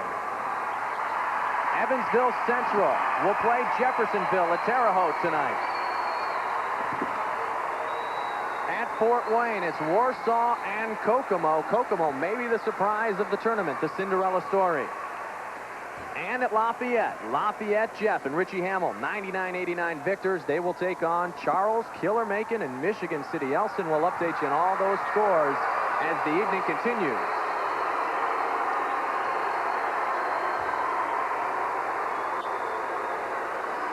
Gary, a couple of matchups in addition to ours, Ben Davis, Richmond. That Lafayette, Jeff, Michigan City, Elston contest should be a good one. Well, it should. Michigan City Elston obviously has come a long way since the Hall of Fame tournament when they kind of struggled a little bit. They had a new ball club, making the only returning starter, and they put it all together at the right time. We're making a tournament run, but Lafayette Jeff is awful tough. They got a lot of balanced scoring, and they are playing in their hometown, which gives them maybe a little bit of a familiarity factor. You talk about Ben Davis in the year of champions with their football team. How about Kokomo? The guys trying to do what the girls did. Well, they are, and they're going to be playing a very good Warsaw team, and either team could win that one. Kokomo could win it, but I have to give a nod to Warsaw. Go out on the limb a little bit. And then Jeffersonville, Evansville Central. Well, that's not much of a limb, I don't think. I think Jeffersonville will handle them and show up in the Hoosier Dome next week. All right, let's turn it back over to Ed Watson. We're ready for the starting lineups. First for the visiting team, the Richmond Red Devils. Beginning with the non-starters, number 10, Jackie Bledsoe. Number 22, Alan Rule. Number 24, Brent Hampton. Number 34, Dedrick Thompson. Number 44, Chris Walfall. Number 52, Greg Lynch. Number 54, Damon Lewis. And now the starters for the Red Devils. At one forward, a 6'4" senior, number 42, Rob Zinkin. Starting at the other forward, a 6'3" senior, number 30, Robert Sanders. Starting at center, a 6'5" sophomore, number 40, Jared Powers. Starting at one guard, a 6'2" junior, number 20, Chad Austin. And the other guard, a 5'10" senior, number 12, Billy Wright. The Red Devil coach is Mr. George Griffith. And now for the home team, the Ben Davis Giants. First, the non-starters. Number 10, Chris Ings. Number 32, Donald Ferguson. Number 34, Mark McLarnon. Number 40, Vince Gurnell. Number 42, Derek Whitty. Number 44, Brian Bruner. Number 50, Micah Reed. And now the Giants starters. At one forward, a 6'2" senior, number 54, Keith Walton. Starting at the other forward, a 6'5" senior, number 30, Michael Brooks. Starting at center, a 6'7" junior, number 52, Damon Parks. Starting at a guard, a 6-foot senior, number 24, Antoine Harney. And the other guard is a 5'10" junior, number 20, Scott George. And the Giant coach is Mr. Steve Whitty. Steve Whitty's Ben Davis Giants have won 14 straight basketball games. They got by the biggest one of the year in Anderson, but now I guess you're coming to this one and you say, well, this one's even bigger than the biggest. Zinkin, Sanders, Powers, Wright, and Austin to start for the Red Devils. For the Giants, the big man Walton and Brooks up front, Parks, Harney, and the big question, can Scott George shoot from three-point land like he did this morning? Well, the question is, he can, and the question is, can Richmond deny him those open shots? He and Brooks both. You just can't give him the open shot because it's too late to take a run at him once they get the ball. The officials for tonight's contest, Stephen Fisher and Mike Kraut. Richmond in the red. As you can see, they are on the floor. Ben Davis in the white jerseys. They've talked about it all season long. You see the huddle right there. Riding high on purple pride. It really does. It pushes you when you have a great school that they come from, doesn't it, Gary? Well, it does, and the success of their overall athletic program, and I think their football team success really has been a positive for the basketball team. A lot of time there's inter-school competition, but Ben Davis has everybody going all in the right direction. A credit to Steve Whitty and the football coach Dick Dellahan, A.D. Bob Britt. They're a together group, and that was no more familiar than this afternoon when they were two together for Anderson. Parks to jump with Jake Powers. And Ben Davis will control the ball. There's Antoine Harney. Had 10 assists this morning, just 7 points, but if he can dish it off 10 times and get some buckets going, that works. Well, if you're throwing it to Michael Brooks and Scott George, you can get some assists. Michael Brooks, we'll talk about his performance over and over, I would imagine. There he goes from the corner. Quickly, he's on the bucket. Michael Brooks' first shot is good. Quickly, it's 2-0. Richmond pushing it right up. Billy Wright up top to Powers. Chad Austin, jumper misses. Loose ball will go to Richmond. Interesting sidelight here now, Mike, is the fact that Richmond went with that zone all day today. They're going with the zone tonight, and that's certainly a risky business when you got Brooks and George patrolling the perimeter. Billy Wright controlling the ball now. His pass to Robert Sanders. Back up top is Powers. Wright defensed by Antoine Harney. Sanders against Big Keith Walton. Sanders pulls up. In and out. Scott George with the rebound.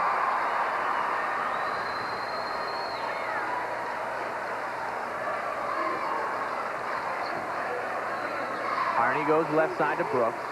Brooks inside to Damon Parks. He turns. He's off the mark, and the rebound brought down by Chad Austin. Austin pushing it up for the Red Devils. Sees and finds Billy Wright. He goes back up top. Powers from the stripe. We're tied up at 2. Well, a big key tonight's going to be the complementary people. Can the Zinkins, the Powers, can the Dedrick Thompson off the bench, can they offset the Parks and the Walton and the Reed and the Ings of Ben Davis? Chris Ings with a mighty important three-pointer in this morning's ball game. Brooks' shot was altered, but Ben Davis will keep the basketball. Another thing I think to look for will be how tough mentally Steve Whitty's team can come back. I just talked to Coach before the game. He said, you know, Mike, this is kind of like the Duke UNLV scenario in the Final Four a year ago. But if that guy shoots like that, it won't be a problem. Scott George hits his first three. He said, we beat the #1 team, and now we got to come back and win again. I hope my kids are ready. Well, I think that Ben Davis mentally, I really don't think they're going to have a problem. They're tough kids. I think they're tougher mentally than most any team that I've seen. And from the start here, Brooks and George, they're in good shape. They're still knocking them in. Chad Austin, Billy Wright.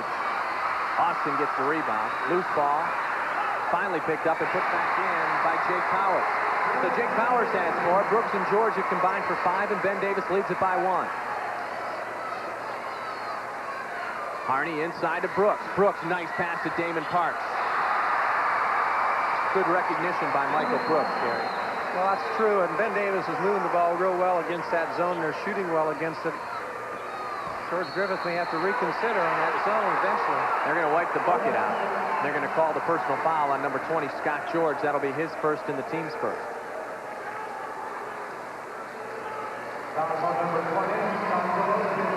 I guess one advantage if you're looking at a game plan, but as you know, as a former coach, Gary, the key is to have your boys play the way that they played all year long. But Anderson, Richmond, kind of similar teams to prepare your team for. And the only thing you got to make an adjustment when you see a couple people with hot hands like Brooks and George, you're just going to have to shade those people or deny them the ball. And there's Brooks on the defensive steal, taking it all the way in for the bucket. Michael Brooks, 32 points in this morning's contest against Anderson. And he'll pick up the personal foul. Brooks coming off a performance of 23 points last Saturday night against 7th-ranked Lawrence North.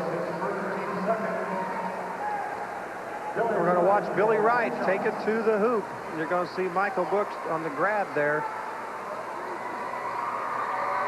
to committing his first foul, hitting Billy Wright, one of the state's premier point guards at the free throw line.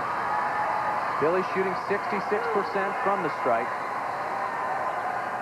He had 8 points in this morning's game to go along with 4 assists.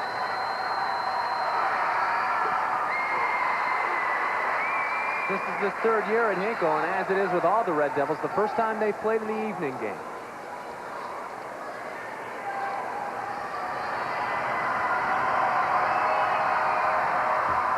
He's 1 of 2 from the line. And Ben Davis leads it by 4, 9-5, just underway here at the Hinkle Fieldhouse. Mike Goldberg, Gary Donna, semi-state finals here on TTV4. Same play from Brooks to Damon Parks.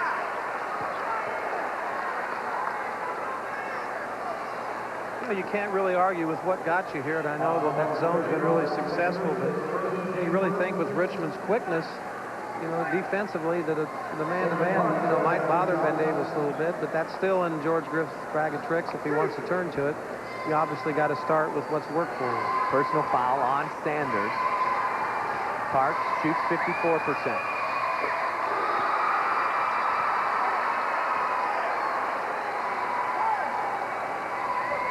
But Ben Davis has been pretty successful. That zone hasn't seemed to bother them so far.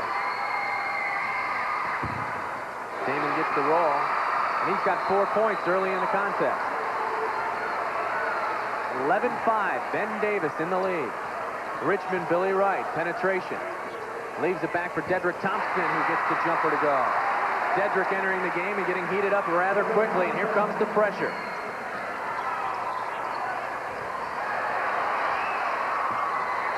The turnover.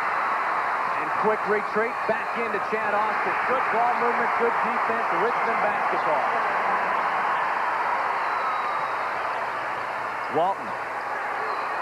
Pressured. And the foul's going to go against number 30, Robert Sanders. And that's 2 quick fouls on Robert Sanders.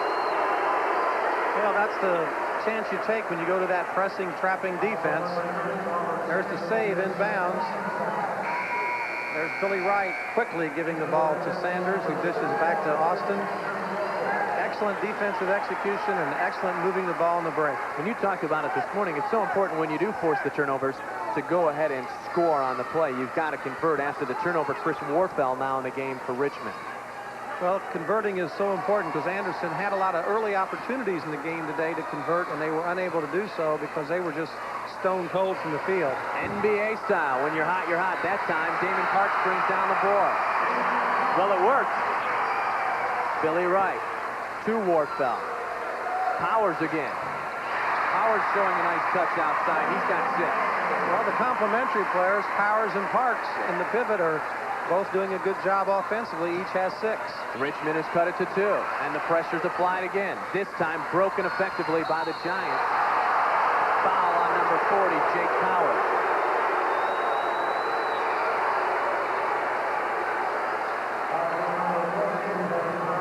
Here's the pass. Here comes Harney. Up goes Powers. Pretty close, but the thing he did, he committed that cardinal sin. He slapped down. When you slap down and you're a big man on the little man, more often than not, the call's going to be made against you. Antoine Harney, the senior point guard, the leader of this team as far as the quarterback's concerned, gets the first to go from the line, and he's a good shooter from the line. He was 9 of 10 from the stripe against Lawrence North a week ago. Shoots at a pace of 81%. It's the first 2 right here. Ben Davis, less than 4 remaining in the first. Antoine Harney, a little token pressure on Billy Wright. Billy will pull up for the jumper and get the roll. So Billy Wright decides, if you're not going to put a lot of pressure on me, I'll take the jumper and get it to fall. And Richmond is within 2.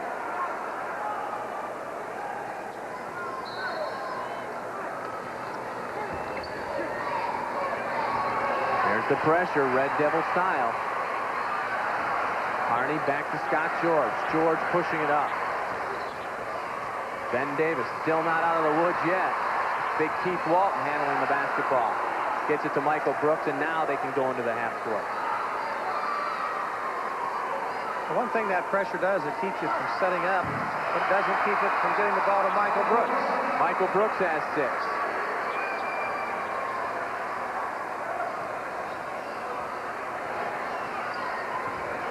Chad Austin off the mark. Foul underneath, called on 54. Keith Walton, that's his first. That's the team's third. Walton came in with 8 points this morning.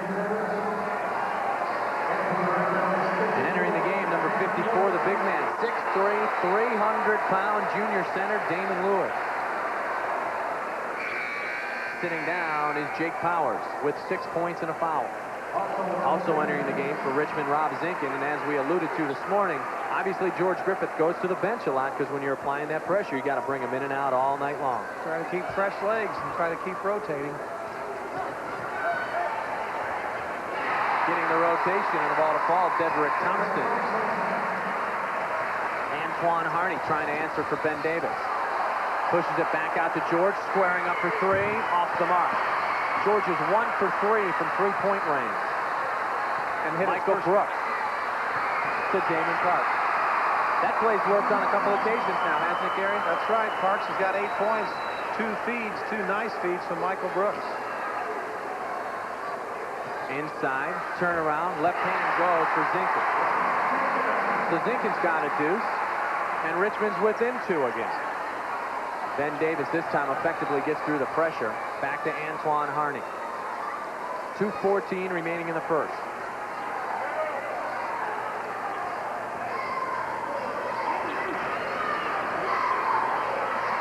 Back up top to Harney. Harney down low baseline, turnover. Harney tried to get it into Keith Walton, and Keith just couldn't control the pass. Well, Richmond now has a chance to tie up the ball game, get it back to even. Damon Lewis will trigger it into Billy Wright.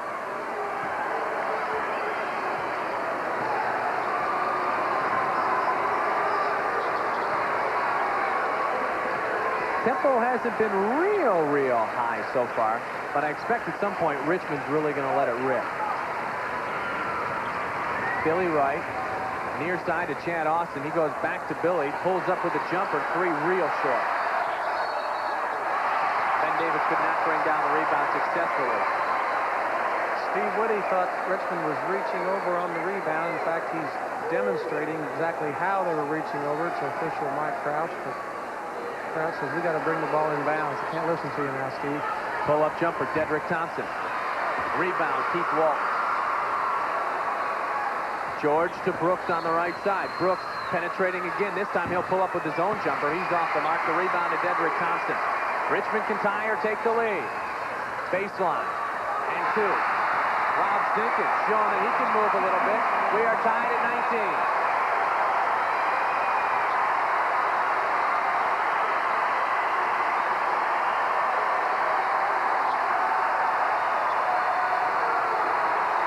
Less than a minute remaining in the first quarter. Antoine Harney inside to Brooks. Down low to Walton. And the foul. When you talk about Michael Brooks, you talk about a kid who can do everything. That's the 4th great pass from him. Well, I'll tell you what, the good players, when they don't have the shot, they get it to people who do, and he's done that on 3 or 4 occasions here in the first quarter. Looking tremendous recognition inside of the open man. 2 or 3 times to Parks, and that time to Walton. Entering the game, Robert Sanders and Jake Powers. Exiting, the big man, number 54, Damon Lewis, and number 34, Dedrick Thompson.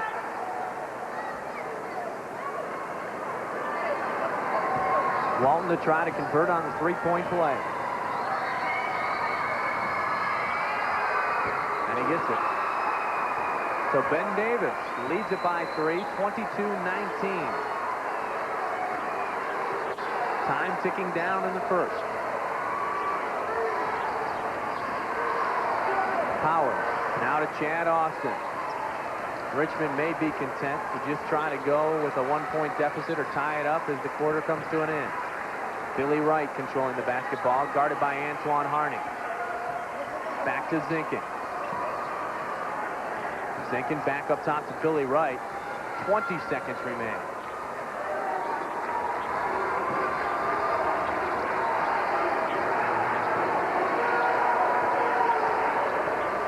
Micah Reed defensing on Billy Wright. Billy goes down, puts it back up to Jake Powers. Good penetration and a good dish by Billy Wright. Well, it has been everything we've expected. A ball game going back and forth. Ben Davis leads at 22-21. Ben Davis by a single point. As we get ready to start the second quarter of play.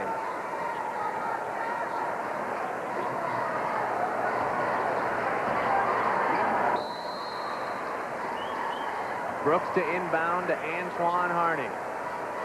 There you see it as we start the second. BD up by 1.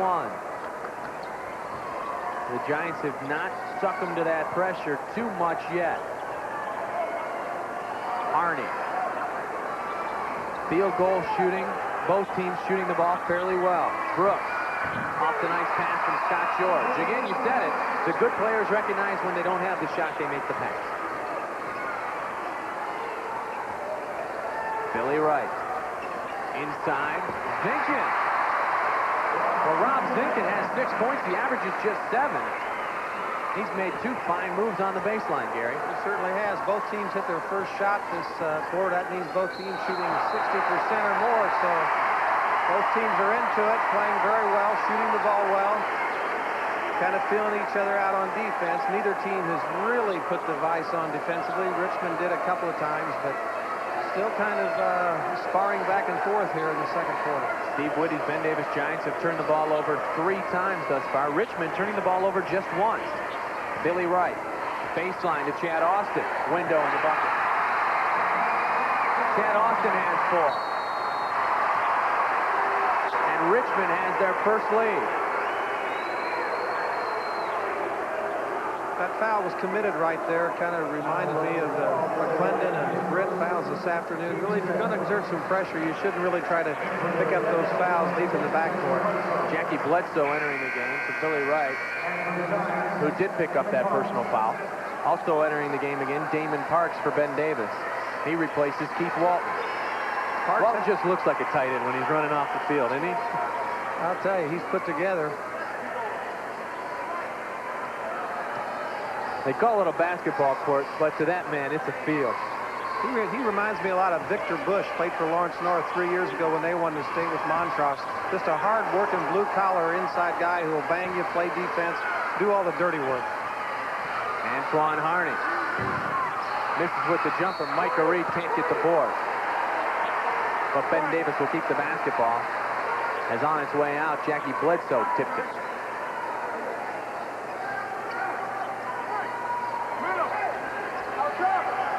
Up top, Michael Brooks to Scott George.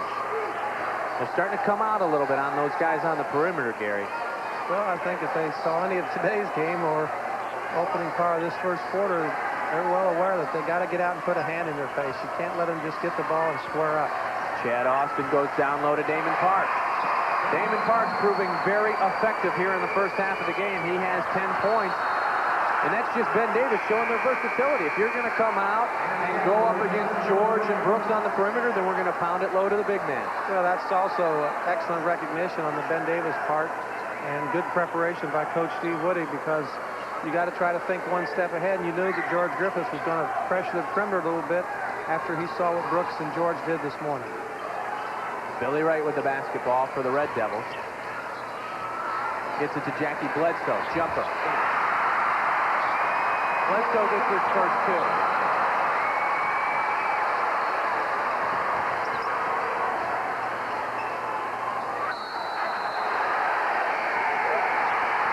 Richmond forcing the turnover.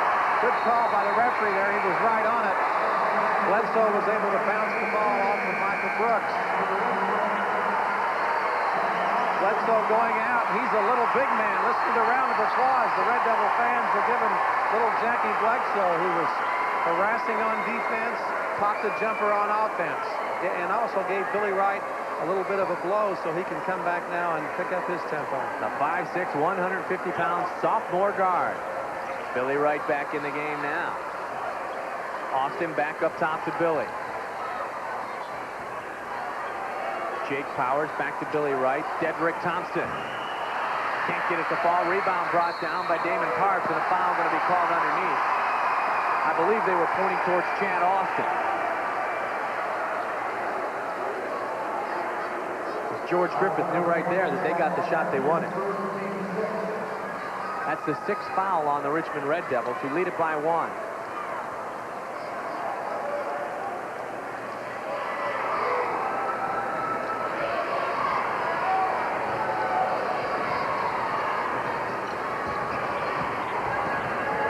Micah Reed.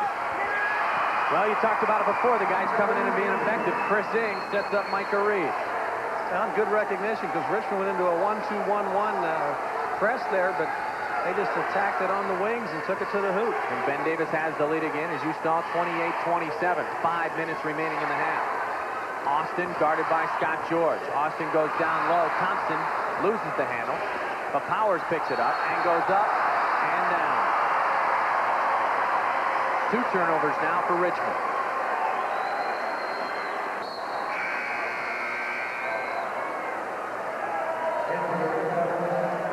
Back into the game, Damon Lewis for the Red Devils. How about this thought, Mike? Damon Lewis is 8 inches or 10 inches shorter, 8 inches shorter, and 6 pounds heavier than Shaquille O'Neal. Turnovers, as I mentioned, 3-2. Richmond only turning it over twice. Look at Brooks. Michael Brooks has an even 10. Don't give me the outside. I'll penetrate and go inside.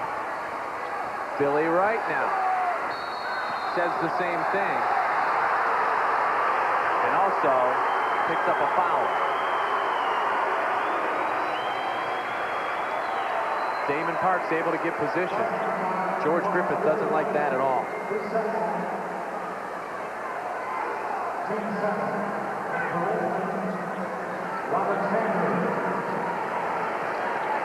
Robert Sanders now back in the ballgame for the Red Devils.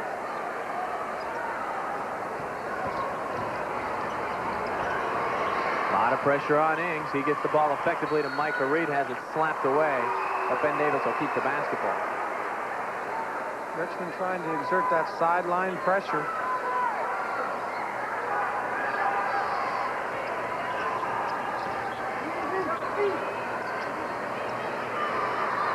Ings now running the offense. Antoine Harney getting a well-deserved breather. Ings pass knocked away, but Brooks picks up the loose ball. Comes all the way back our side. Scott George with the 3, off the mark. Brooks with the long rebound, puts it back up and in. Michael Brooks has 12 points. And Ben Davis leads again by 5. Baseline. Inside to the big man. Lewis can't get it to fall, but back up and in for Dedrick Thompson. Thompson, another strong performance off the Red Devil bench. 6 points already in a relief role. The super sub, as George Griffith has billed him. Brooks will take that one. Instead, he gives it into Damon Parks. Well, he just waited perfectly till the defense came towards him and punched it inside to Damon Parks, who has 10 points. I bet 4 of those are off passes from Michael Brooks. No doubt about it. He's looked inside 3 or 4 times and giving him the nice pass. 34-29. The big man, Damon Lewis with the deuce.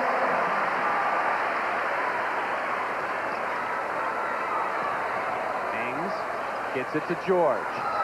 George got Chad Austin in the air, pulls up for the jumper and buries it.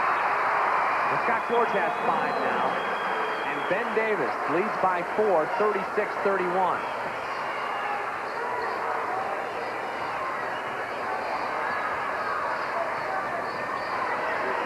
Good on the jumper from Robert Sanders.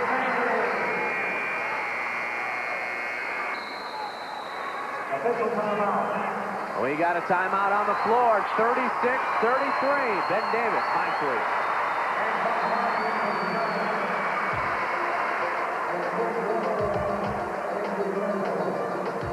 Give it to the teammates. That's right. He looks inside for about the 3rd or 4th time and gets big Damon Parks. And Parks has gotten excellent position and moved away from the ball to get open. Between Brooks and Parks, 22 of Ben Davis's 36 points have been scored. Field goal percentage looks like this. Both teams shooting very well. I'll tell you, when 2 teams both hit about 2/3 of their shots, you got a good one. Parks again mopping up, and then Hardy missed. Parks has got 12. Brooks has got 12. and back up his Ings, and he's fouled. Well, Ben Davis's pressure worked that time. Well, Ings is coming in, and he's just kind of asserting himself as he did this afternoon. Pressuring defensively, making the turnover there, drawing the foul. Damon Lewis flagged for the personal. Checking back into the game, Dedrick Thompson for Richmond.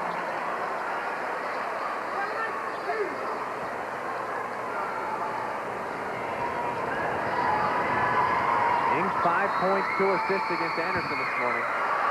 But the 3 that he hit in the second half was an important one. Ings is a winner. He's also a heady player, and he's in one of those right people at the right time sort of competitors. It's 1 of 2 from the line. Also has a 4.3 grade point average. That's pretty heady.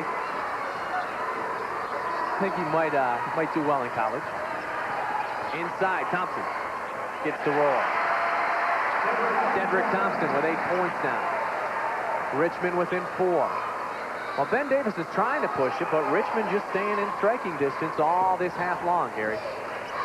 Well, Richmond's going to try to stay in down to the wire and then win it at the end. Micah Reed back up top to Antoine Harney. Harney takes the Che. Off the mark, rebound by 44, Chris Warfel. Pushes it right up the floor. Dandy move by Robert Sanders. Well, I'll tell you what, that was a circus move, boy. I'd say he got that ball, went from right to left. Nice head fake. Left the Ben Davis defender in his tracks. George squaring up from 3. Buries it. Scott George is 2 of 4 from three-point land. He's got 8 total points. And the lead is back up to 5 for the Giants. Sanders pass to Damon Lewis. He turns. He's going to be called for the offensive foul. As Damon Parks had position on the big man. Well, like I said, Damon Lewis, 10 inches shorter, but 6 pounds heavier than Shaquille O'Neal, and he just backs and when I say backs in, there's a lot of back-to-back in there. He also kind of swung that elbow a little bit as he backed in, and he was called for the foul. Keith Walton checking back into the basketball game for Ben Davis. And it's Oscar time, and Damon Parks did a pretty good job there, too, of taking the fall. You know, you're talking about Damon Parks. You can see the confidence just growing throughout this first half in the kid. Watch him next time he hits a bucket or makes a nice play. He's really got a big smile on his face and gets it right there. He's loving what's going on. Damon Parks with 16 in the first half. And he's obviously the difference for Ben Davis right now. Richmond will keep the basketball. Damon Parks had just 8 points. We remember a week ago he was virtually silent in the regional action, and I asked the head coach Steve Woody about that as you take a look at Chad Austin, and he said, well, you know, all the teams started to collapse because near the end of the season, Damon was playing extremely well. Then Ben Davis got the outside shooting going, and now they're not collapsing, and inside Parks effective again.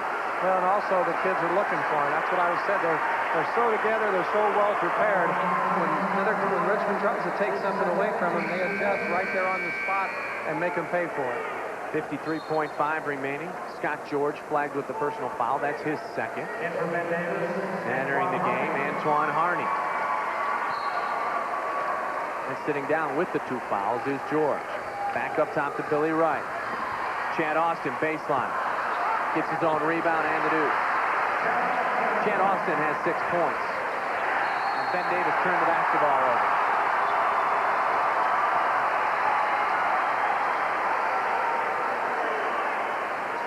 Sure, Steve Wood'd like to get into the locker room with a 5 to 7 point lead and not let Richmond get this momentum in this last 44 plus seconds. 43 now. Thompson. I'll tell you what, Gary, I like the touch Dedrick Thompson had. Well, I told you earlier, it's been a real heartwarming story that he's come back from a lot of academic and personal problems and straightened himself out, and it's become a real factor on this basketball team. It's a shame he really doesn't have another year. 10 points in the first half. Inside, Damon Parks. He has 18 in the first half. 14 seconds counting down remaining. 46-41, Ben Davis in the lead. Billy Wright gets the jumper. Billy Wright has 5. Long inbounds pass to Michael Brooks at the buzzer. They're waving it off. And Steve Woody does not like the call. They're going to talk about it for a second.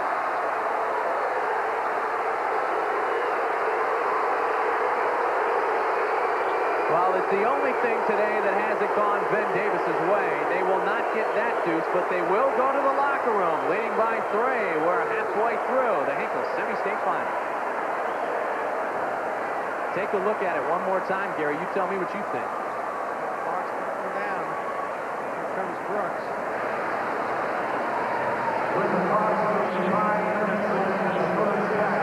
Well, in my opinion, according to the instant replay there, that ball was, I don't know, I think I might have counted. It was awful close call. The NFL owners just got rid of instant replay. We might have a recall. 46-43. Let's take a break. Defensive production, almost 90 points scored in that first half. It was up and down the court. Well, it was a very quick pace, but it wasn't an uncontrolled pace, and both teams took care of the ball pretty well, considering the defensive pressure that they saw. Both teams shot the ball extremely well, and Ben Davis, of course, made the adjustment, I think, best to the pressure being exerted on the perimeter by Richmond by looking for big Damon Parks inside, and they found him again and again and again. If Parks continues to be as effective as he was in that first half, sooner or later they're going to have to collapse in on them, the Richmond Red Devils? Well, you would think so, because, of course, that's what makes Ben Davis so tough to defend, because you're going to drop back in on him, then you're going to give George and Brooks some breathing room, but Richmond's still in it. They're certainly not in the situation that Anderson was in today, so I think they've given Brooks his, but they've still been able to stay in the game by cooling off George and Brooks just a little bit. 3-point game at halftime. We'll take a break. Come here to talk about some. That's a real credit to both teams and the preparation and the focus that they're able to maintain on their shooting skills. And the free throw line, Ben Davis doing an excellent job at 86%. Richmond only there twice, 1 for 2. 3-point wise, Richmond hasn't got one. 2 for 6 for Ben Davis, and that's kind of down for them. So Richmond's been able to cool them off from the outside, rebounding dead even. Thompson, the leading scorer for Richmond. He comes off the bench and does it again. Dedrick, such a fine athlete with 10 points. Well, the Richmond bench has come up with 14 points to only 3 for the Ben Davis bench. So the bench scoring is really keeping Richmond in the ball game, and Parks and Brooks with 30 points are really the force for Ben Davis offensively. And then Jake Powers comes in and dishes in 8, and then Chad Austin has 6 points. And for Ben Davis, they're going inside to the big man, Damon Parks. Well, there's Brooks penetrating. He draws the defense out, looks inside, and there's his buddy Parks open again. And Brooks has done that time and time again tonight. He's just showing that he's a very versatile and a very intelligent player.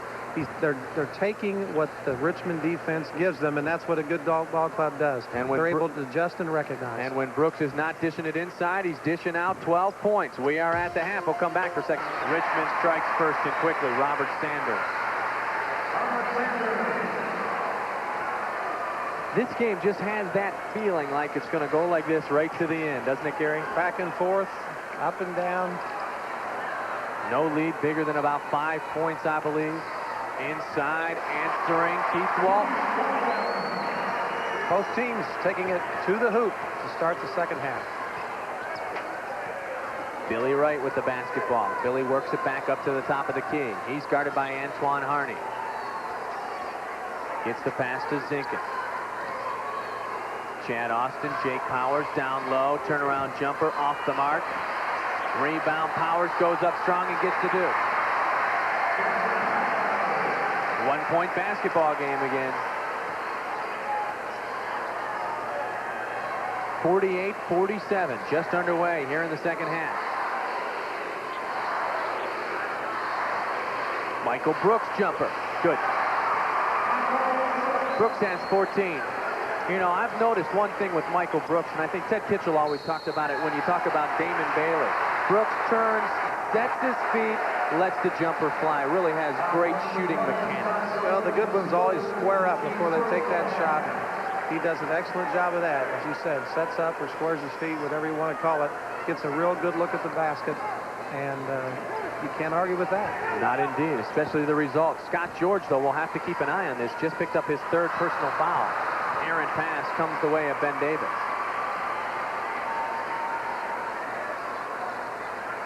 Harney and George are at the guard position. Walton, Brooks, and Parks up front. For Richmond, it's Warfel, Zinkin. Powers is also in the game. Austin and Billy Wright. Jumper on the way. Jumper way off the mark. But Ben Davis keeps the basketball.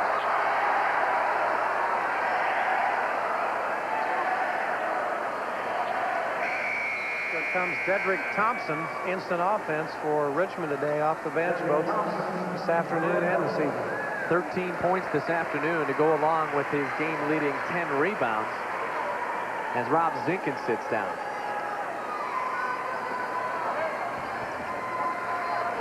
The Red Devils' pressure defense forced 5 turnovers early. Going back up strong, missing 2 shots, Damon Parks. Damon had 2 wide open little bankers there. Couldn't get either one to go. And Powers answers. And the foul will go against Michael Brooks.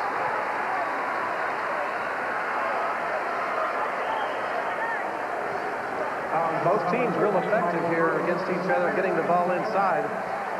Comes Sanders, shoots it into Powers, and he draws a lot of attention. And the left arm on his left arm from Michael Brooks.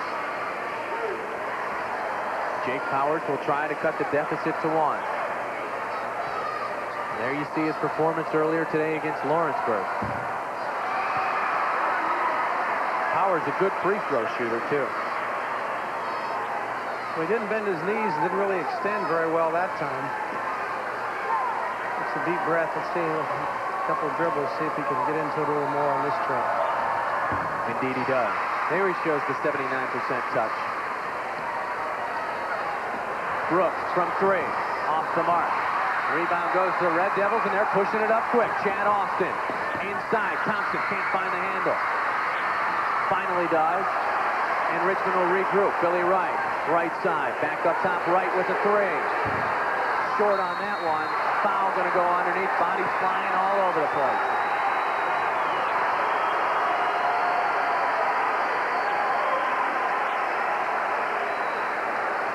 Foul going to go against Keith Walton. You see him banging down low. Powers had the position. He was sandwiched in between 2 Ben Davis players, Reed and Walton.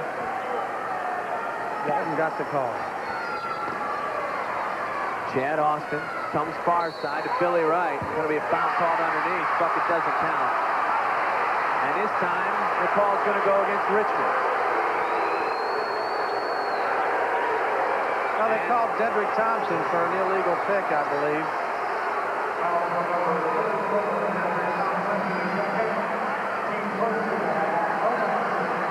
That's the second personal on number 34, Dedrick Thompson. George Griffith does not like the call indeed. 2-point ball game. Ben Davis with the lead. They led it by 3 as we started this third stanza. Michael Brooks comes far side to Walton. Back over to George. His pass intercepted. On the run, Sanders. Loose ball picked up by Chad Austin. And he's going to be called for the offensive foul. Ben Davis gets back and gets position. Well, 2 calls that have gone against Richmond just cost him 5 points. Comes to play. Sanders losing control. Austin picks it up. Harding was there waiting. He was planted. Antoine gets the ball into Michael Brooks. That's just hard work and moving the legs to get back and take that charge. But intercepting is Austin, and this time he'll make no mistake. Chad Austin went strong to the hole. He's got 8 points. We are tied at 50. 5:07 remaining in the third quarter. Ings trapped. Pass intercepted, but a foul is going to be called on number 30, Robert Sanders.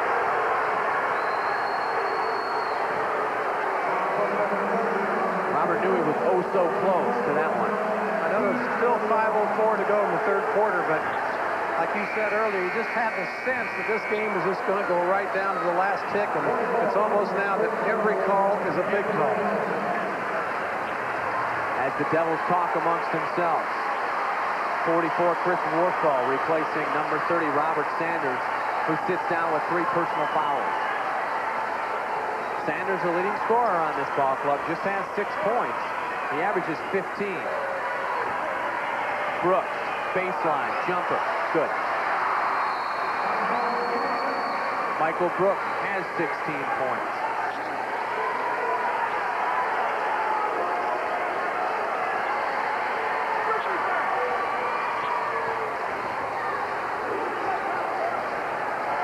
Billy Wright.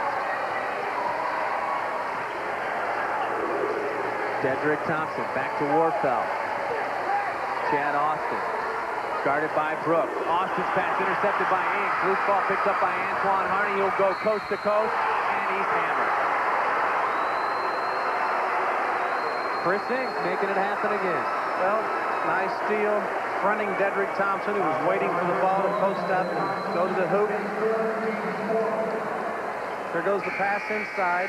A little Ings giving away a lot of size, but no heart and no lack of intelligence. He went in and got that ball and got it back, and then Thompson tried to make up at the other end by blocking Harney's shot, but he got the foul. So very quickly here in the third quarter, both Robert Sanders and Dedrick Thompson pick up their third fouls of the basketball game. Harney, the 10 assists this morning, was a definite plus, and he's a good free throw shooter too. Well, you won't see that very often.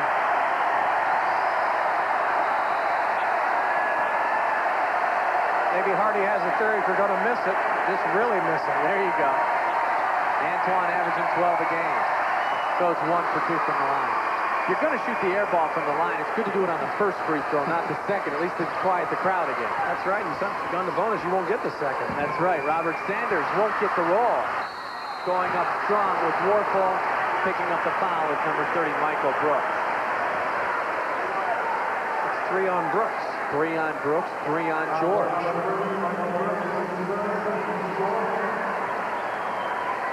And 4 on each team here in the second half. We'll watch the foul situation closely.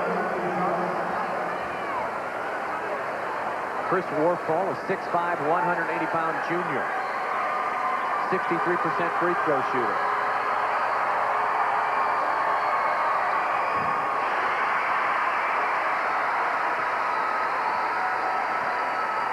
3 points, 2 points, 1 point, tie game, back to 1, back to 2. Nobody disappointed in this one.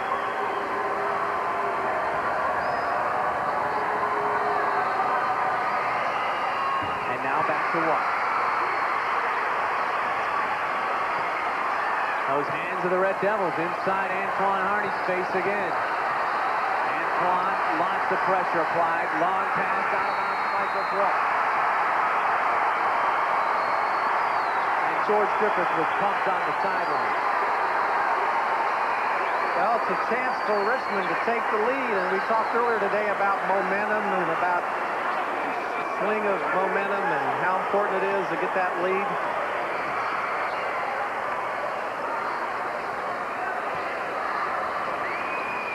.357 remains. Billy Wright, jumper short. Michael Brooks gets the rebound. He's pushing it right off the floor. Great defensive play by Billy Wright. Ball saved into Warfel. Richmond, again with an opportunity to take the lead. Wright, defense by Ings. Jumper on the way. Off the mark. Rebound to Richmond. Bodies flying all over the place. Powers goes up. No foul called underneath. Billy Wright inside. Turnaround jumper. Off the mark again. Damon Parks with the rebound for Ben Davis. And the Giants will slow down the pace. They dodged a bullet there about 4 times. Richmond had 4 shots at it and couldn't get it to go down. Antoine Harney, top of the key. Antoine to Michael Brooks. Brooks guarded by Sanders, back up top to Harney. Left side, Chris Ings. Ings inside to Damon Parks. Damon takes the jumper and gets it to go. Damon Parks has an even 20 points. 55-52 basketball game. That's just a 2. 55-54. Again with the sweet jumper, Dedrick Thompson. Ben Davis leads it by 1. We'd like to welcome all of you who just witnessed Indiana moving on to the round of 16 in the NCAA tournament. 89-79 winner over LSU. We have got a dandy ball game. Mike Goldberg, Gary Donna here at the Hinkle Fieldhouse. Ben Davis leads it by 3. 2:10 remaining in the third quarter. And the foul is going to go against Chris Innes. Somehow, Mike, you just get the feeling that whoever has the ball last in this ball game may be the team to win it.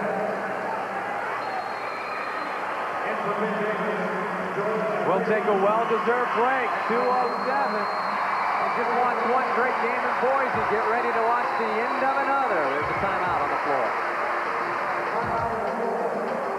Championship. 2:07 remaining in the third quarter. Ben Davis leading Richmond 57-54. Ben Davis with the upset this morning of top-ranked Anderson and Richmond with a 71-48 victory over Lawrenceburg. Field goal percentage in the third quarter dropping drastically for Richmond. Well, they had that one series there where they had 4 shots in a row underneath, and from the short range it wouldn't fall. That'll hurt the numbers. Damon Lewis. Great recognition to a wide-open Dedrick Thompson. Credit Damon Lewis with the assist. Credit the pressure defense of Richmond to force another turnover. Chad Austin dishes nicely. And the foul's going to be called on Michael Brooks. And that is 4 on Michael Brooks.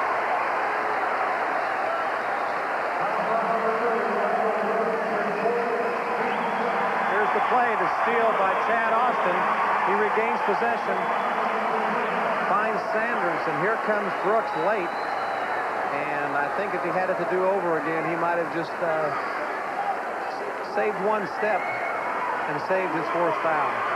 Obviously, the pressure is a mental thing that Richmond goes. And as the legs get tired and as the stamina goes down, the mental kind of starts to wave a little bit. It'll be interesting to see if Ben Davis can stay focused. Here in the second half, they've turned the ball over a few times. Well, we got a tie game again, and a lot of the sea of red and white across the floor in the Richmond cheering section, I think, will erupt if Sanders can drop this and give him the lead. Give him the first lead of the half. Finally, they get it. 58-57. Richmond just about forcing another turnover. Billy Wright with the pressure on the inbound pass.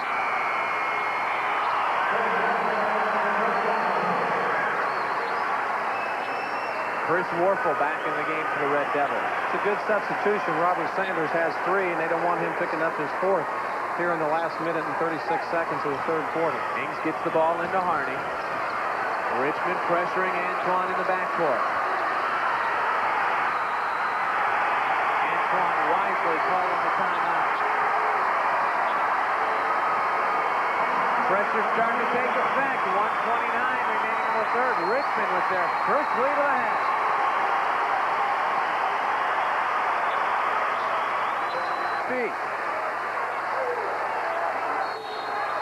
At Lafayette. Lafayette Jeff rolling it up big time in the third.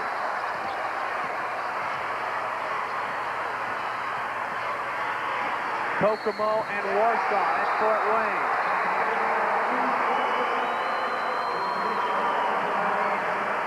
Keith Walton getting the bucket for Ben Davis.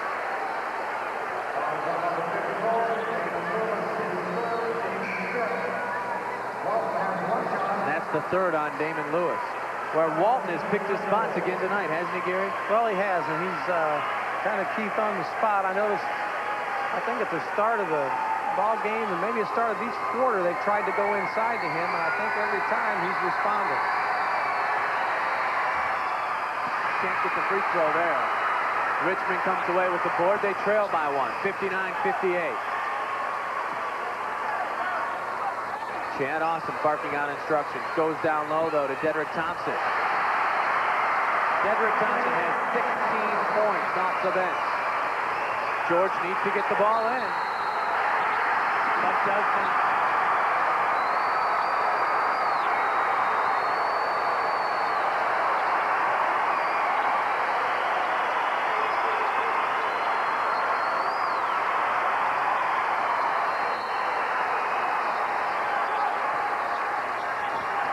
Powers needs to get it in, and he does successfully. Shaking and baking. Thompson swatting and picking up the foul. Antoine Harney.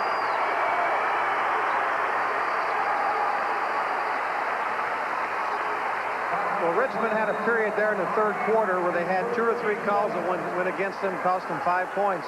But they are charging back now, and there is Dedrick Thompson going strong to the middle and drawing the foul from Antoine Harney. Also, during that third quarter, they had about 4 shots one time that didn't go in. So they stayed in, they kept their composure, and they've come back strong with some excellent defensive pressure. Dedrick's first attempt from the line tonight is off the mark. George sitting down, but probably only for a second. And a good performance earlier today against Lawrenceburg.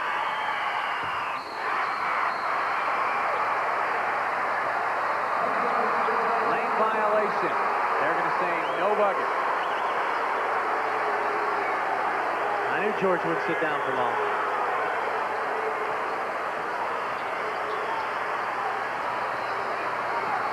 Ben Davis looking to regain the lead. Micah Reed off the mark. Walton backs it up. There'll be a foul on number 10, Chris Inge. Warfall went up strong for Richmond, Gary.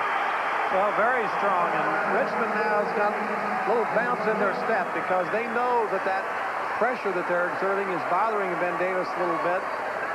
And when you're out there playing your guts out on defense, when you know it's working, it makes you play even just a little bit harder. Damon Parks checking back into the ball game for the Giants. He'll replace Keith Walton.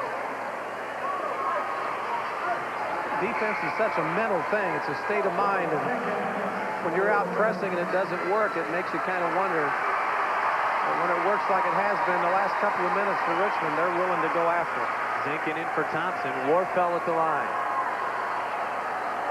Both his points have come from the line.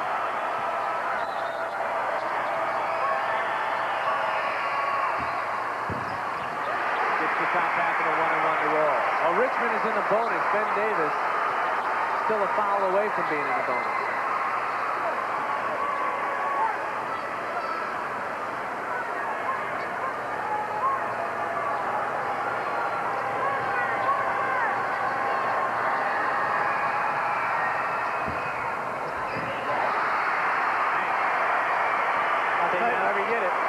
You think the momentum's not going their way when you get a bounce like that. Ings inside to George. George to Antoine Harney. Here comes the trap on Ings. Great pass from Chris Ings. Jammed by Damon Parks. What a great play by Ings. Great recognition. He was trapped on the sideline, had the presence of mind to keep his cool, look down the floor, and found big Damon Parks. Time ticking down here in the third quarter. Zinkin on the right side. Back up top to Austin. 15 seconds remain. Richmond will work it for the last shot. Barring a turnover, they'll have their first lead at a break. Down low, right side, jumper off the mark. Rebound to Ings. And he'll just be content to let the clock run down. 8 left. We've got a 1-point game. Michael Brooks trying to get the Giants fired up. He says, hey, guys, we've been riding high on Purple Pride. No reason not to continue tonight. He's told me that next year could very well be his last. You know, 1 more year, he said, and I think he might do that. He likes to fish a lot. He's got a place up at Lake Wawasee, and he may kick back a little bit, but he's not kicking back tonight. He's got 8 more minutes. He wants to go to the Hoosier Dome, not as a spectator, but as a coach next year. Both teams still shooting well over 50%. Antoine Harney to Scott George. A big 3 would be important, wouldn't it? Micah Reed and the foul. Take the 3-point play any way you can. Time and time again, Reed, Ings, Walton come through with the clutch play. Well, that's what I said this afternoon. They're support players. The Ben Davis complimentary or role players, whatever you want to call them, do such a great job. Scott George recognized Reed being in the middle, having the opening, and he gave it to him. Hit the hoop, drew the foul. And missing from the line. But the rebound to the big man, Damon Parks. That's 4 straight points. And back up by 3 are Ben Davis. Inside to Thompson, jumper. What a touch.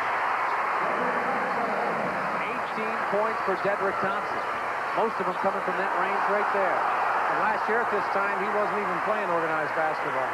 Antoine Harney. Antoine gives it back to Chris Ings. Now the Giants can step to half court. Up top, Harney. Looking for Scott George, squaring for the three. He gets it. 9 points from three-point range for Scott George, 11 in the ball game. But again, Richmond answers. Sanders getting the bucket. But the foul will go against Billy Wright.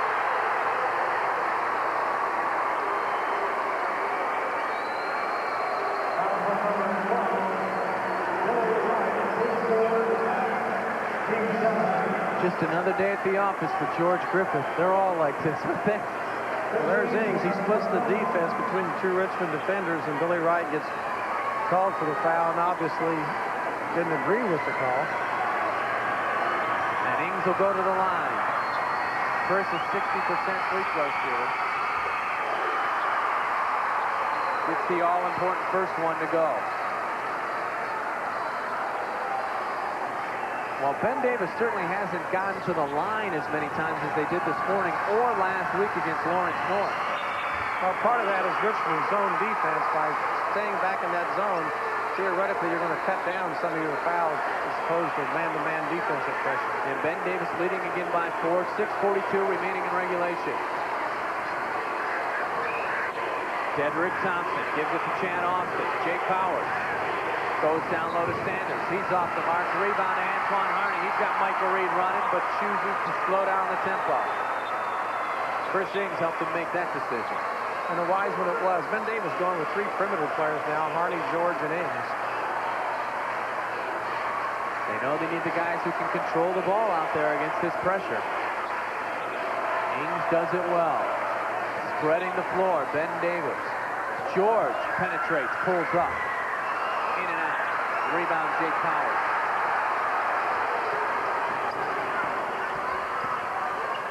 Billy Wright back up to Dedrick Thompson. Dedrick gets the roll. Well, Dedrick Thompson has an even 20 points, and we're back to a 2-point game. Ben Davis, Harney gets it up to Ings. Ings pulls up and gets the deuce. I would give him about a 3 for form, but I'd give him a 10 for result. 72-68, 5.5 remain. And George Griffith wants a timeout. And we'll keep it right here. 5:26, as I mentioned. Richmond wants to talk about it for a second. Ben Davis has answered Richmond's run. Richmond exerted that pressure and got the lead back, and then Ben Davis turned right around and came back and got a lead of their own, and they're holding it at 4 points right now. Well, as we all well know, the three's a great equalizer. And if Scott George gets fired up from outside, it's going to be hard for Richmond to get and maintain a lead.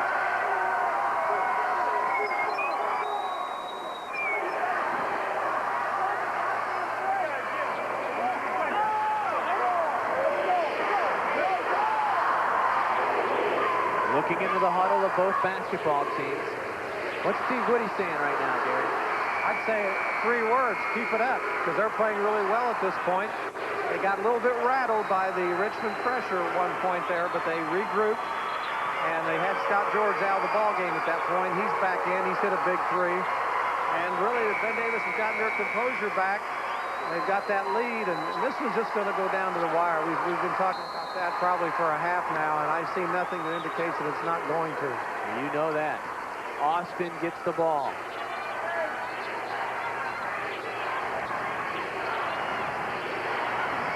Austin, top of the key. Gets it inside. Ings reached in. That'll be 3 personals on Chris Ings as he reached in, and was a good pass from Austin at the top of the key. You got a difficult matchup there for Chris Ings. It seems he's been matched up 2 or 3 times with Dedrick Thompson. One time he was able to front him and break up the pass and key a fast break, but a couple of times Thompson's got him down low, and Ings has given away a lot of size and a lot of leaping ability to Dedrick. Dedrick in and out. Michael Reed with the rebound.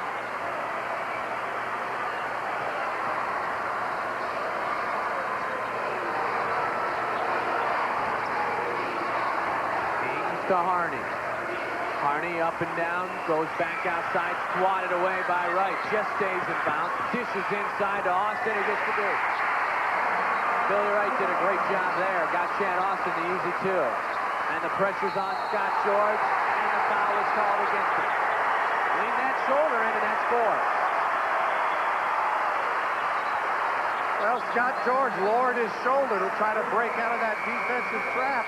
The referee made the call. I believe it was a good one.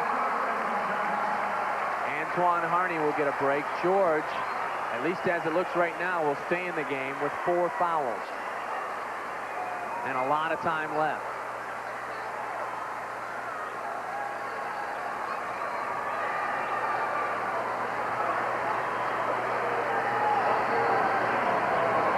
Powers inbounds to Billy Wright.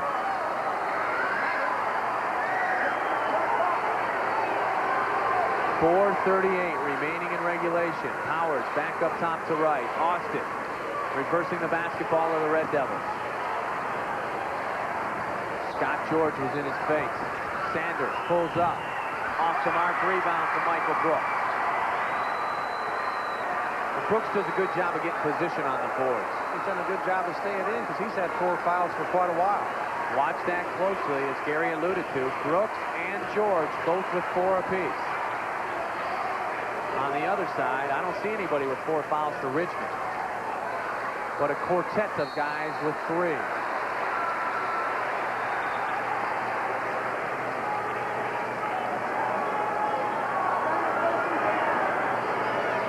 I think that's 5 guys with 3, but what's the word for that? I think it's a 5-fecta. Ings to George. Back up to Chris Ings.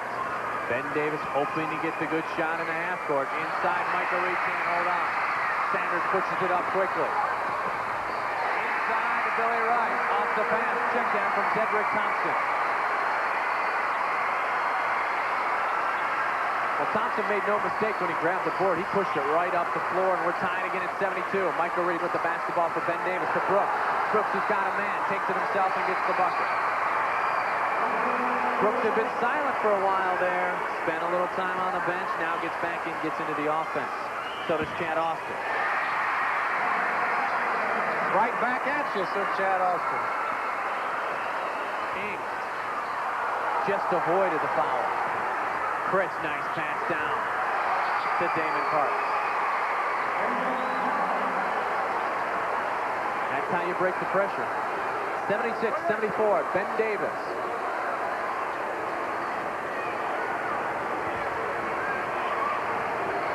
Up top to Chad Austin. Austin down low. Thompson fouled by Michael Reed. That'll just be the first personal on Micah as he reached in as Thompson went around for that turnaround. Keith Walton checking back into the ballgame. For Micah Reed. Dedrick Thompson is 0 for 3 at the free throw line, and one of them was taken away that he did hit for stepping over the line. And going a game like this, that could prove to be a very big call. 24, Antoine Harney checking back in for Chris Ings. There was also a play at the end of the first half, which I hope we don't need to talk about. Dedrick Thompson has put on a show.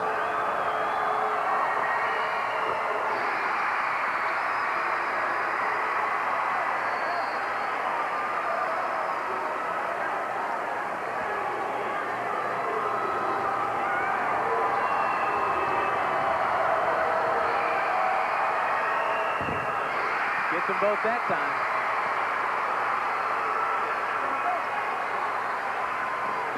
George gets the ball in to big Keith Walton.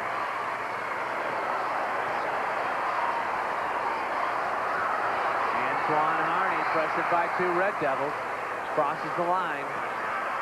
Has a man in Michael Brooks. Brooks is stripped from behind. The ball stays with the Ben Davis Giants. Well, you can't see it. Everything's so important now. The hands go up. I didn't touch it. George Griffith gets up again. Every play's a big play. They call it crunch time. Only one will be standing after the end of this one. 5-second call against Ben Davis. They could not get the basketball in. That's the second time that's happened. And the Richmond Red Devil press exerts another turnover. Hope you're enjoying the action tonight. We certainly are enjoying bringing it to you. 2 minutes plus remaining in regulation.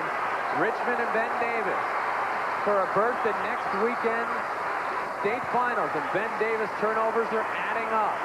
They'll need to control the basketball down the line, as you can add a turnover to the Richmond total. 15 for Ben Davis, 9 for Richmond.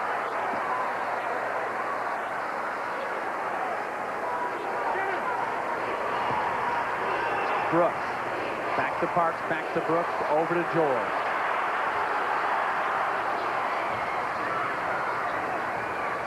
Walton has a man in Antoine Harney now. Baseline, Michael Brooks pulls up. Jumper off the mark. Walton battles for it, but Thompson comes down with it.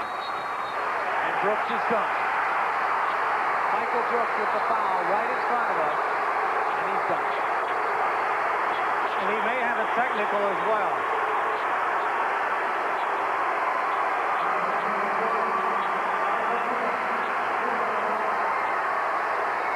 Nope. Mike Krause didn't pull the whistle.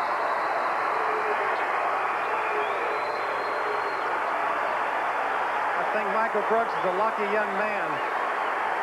Got the 5th call, and look at him now. He goes down, pleads with the referee.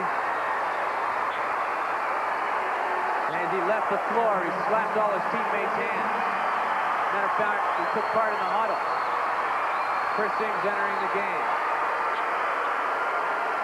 Michael Brooks fouls out with 18 points. We are tied, 1:54 remaining. At the line is Billy Wright. And it seems today the theme is those crucial fouls are happening right in front of us, Gary. Right here along that sideline. And the opposite sideline.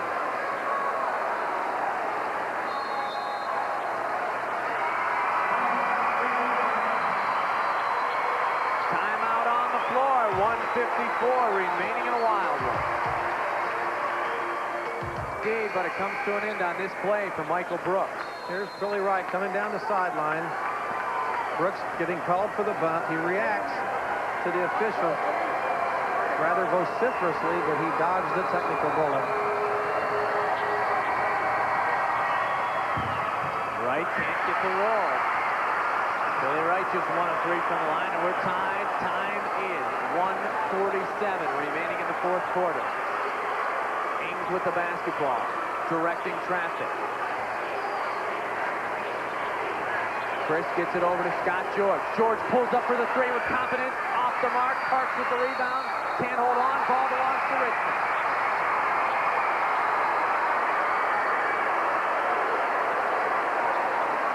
Well, we're down to minute 32, and free throws are going to be really important. Billy Wright couldn't get the first of the 1-and-1 to go that time. And Richmond comes down now with a second chance to take the lead. Billy Wright to Dedrick Thompson. Austin will work the ball. Over to Jake Powers. Back to Billy Wright. Thompson has Austin. Austin spinning on the baseline. Off the mark. Keith Walton with the rebound. 1 minute remains in the game. Chris Ings looking at Steve Whitty. Ready to start the Ben Davis offense. Antoine Harney now with control of the basketball.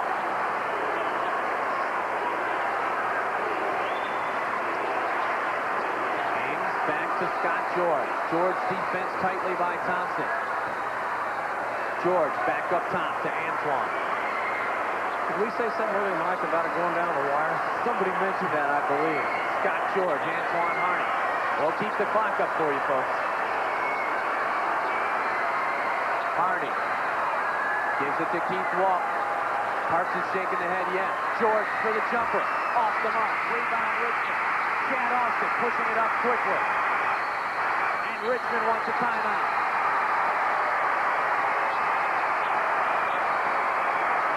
Well, Scott George got the shot. It wouldn't go. Chad Austin on the earlier transition had got the shot. It wouldn't go. And now Richmond seemingly will have the last chance. And I think earlier on I mentioned, doesn't it seem like the team that has the ball last will probably win it? Doesn't mean that they will, but they've got the opportunity.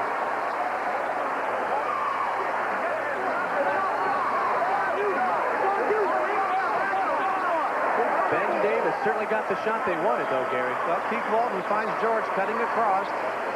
Comes, squares up, takes the shot, and it bangs off the back rim. Wasn't off by much, but it was off by enough. He actually was moving right to left. He didn't get perfectly squared up, but he was on the money. The score has been 76-76 in this game now for 2.5 minutes since the 2:44 mark. Both teams have had the opportunities, and neither team's been able to convert. Richmond now with 14.2 seconds is going to get another chance. Ben Davis' defense is going to be put to the test. Do you try to go into Thompson? Well, I don't know. You know, there are a lot of different ways. You got Sanderson going the baseline. You got Austin. This is tough for Ben Davis because you can't really key on even one or two people. Ings is off of that matchup now, so I wouldn't obviously go to that. Jake Powers will inbound for Richmond. 14.2 remaining.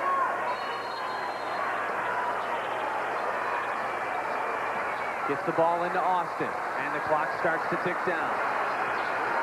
George on Austin. Chan pulls up. Off the mark. The ball's short.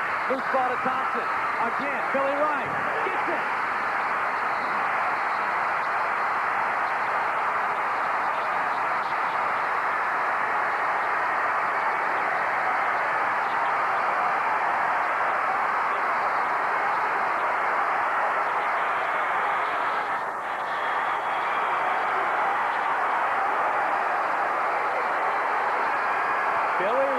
The three. It's a scramble. Dedrick Thompson kept it alive, had it knocked away. Billy Wright outside the three-point line. Nothing but net.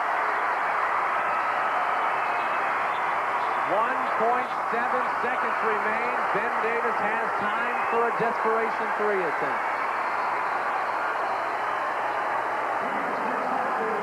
79-76, the Red Devils. Dedrick Thompson he didn't hit the three, but he's able to get his hands on the ball and keep it alive there in the lane. And when it was knocked out, Billy Wright was in the right place at the right time. Apropos for this young man who has been here 3 times to hit what may turn out to be the winning shot. And as we're standing by here during the timeout, they're rolling the clock back down, Gary. So it looks like they might give them more than the 1.7 seconds that showed a second ago for Ben Davis to get off a last shot attempt to try to send this puppy into overtime. Well, they have to go to full length. And I don't think they're going to give him a whole lot more time. We'll see where they stop it as we're watching right now. They're going to stop it at 2.9 seconds at least. Now it's going down to 2.3. Are they going to leave it there? Looks like at 2.1. A little fun with the clock. But it's not too fun for Steve Woody's Ben Davis Giants right now, because that is all they have to work with. Evansville Central. Actually, that's messed up. I think that's Lafayette Jeff and Michigan City Elston folks at home. Lafayette Semi-State, I would imagine that's Lafayette Jeff with the 20-point victory. So Lafayette Jeff is in. Richmond is 2.1 seconds away from being in.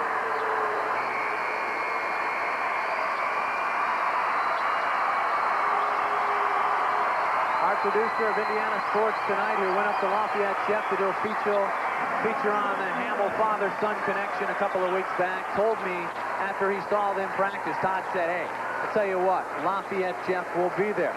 He's picked one right. We'll take a break as the team set for the final 2.1 here on TTV4. That doesn't start till the first man touches the ball. Exactly right.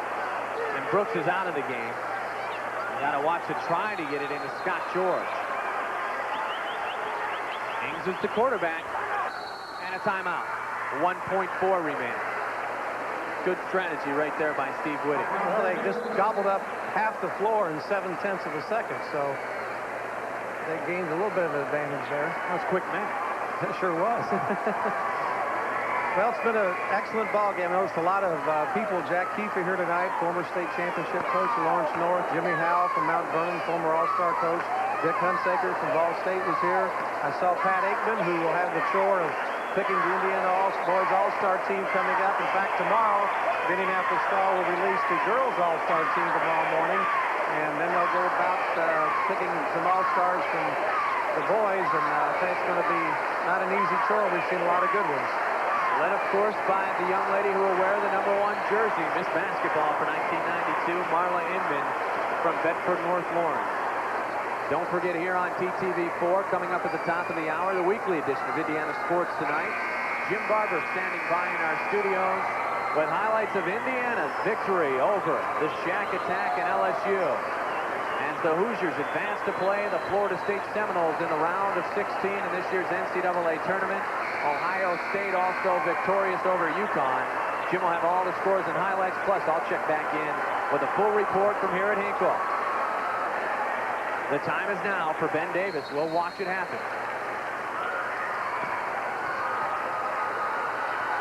Ames gets it across, pass is intercepted, and Richmond's going to the dome.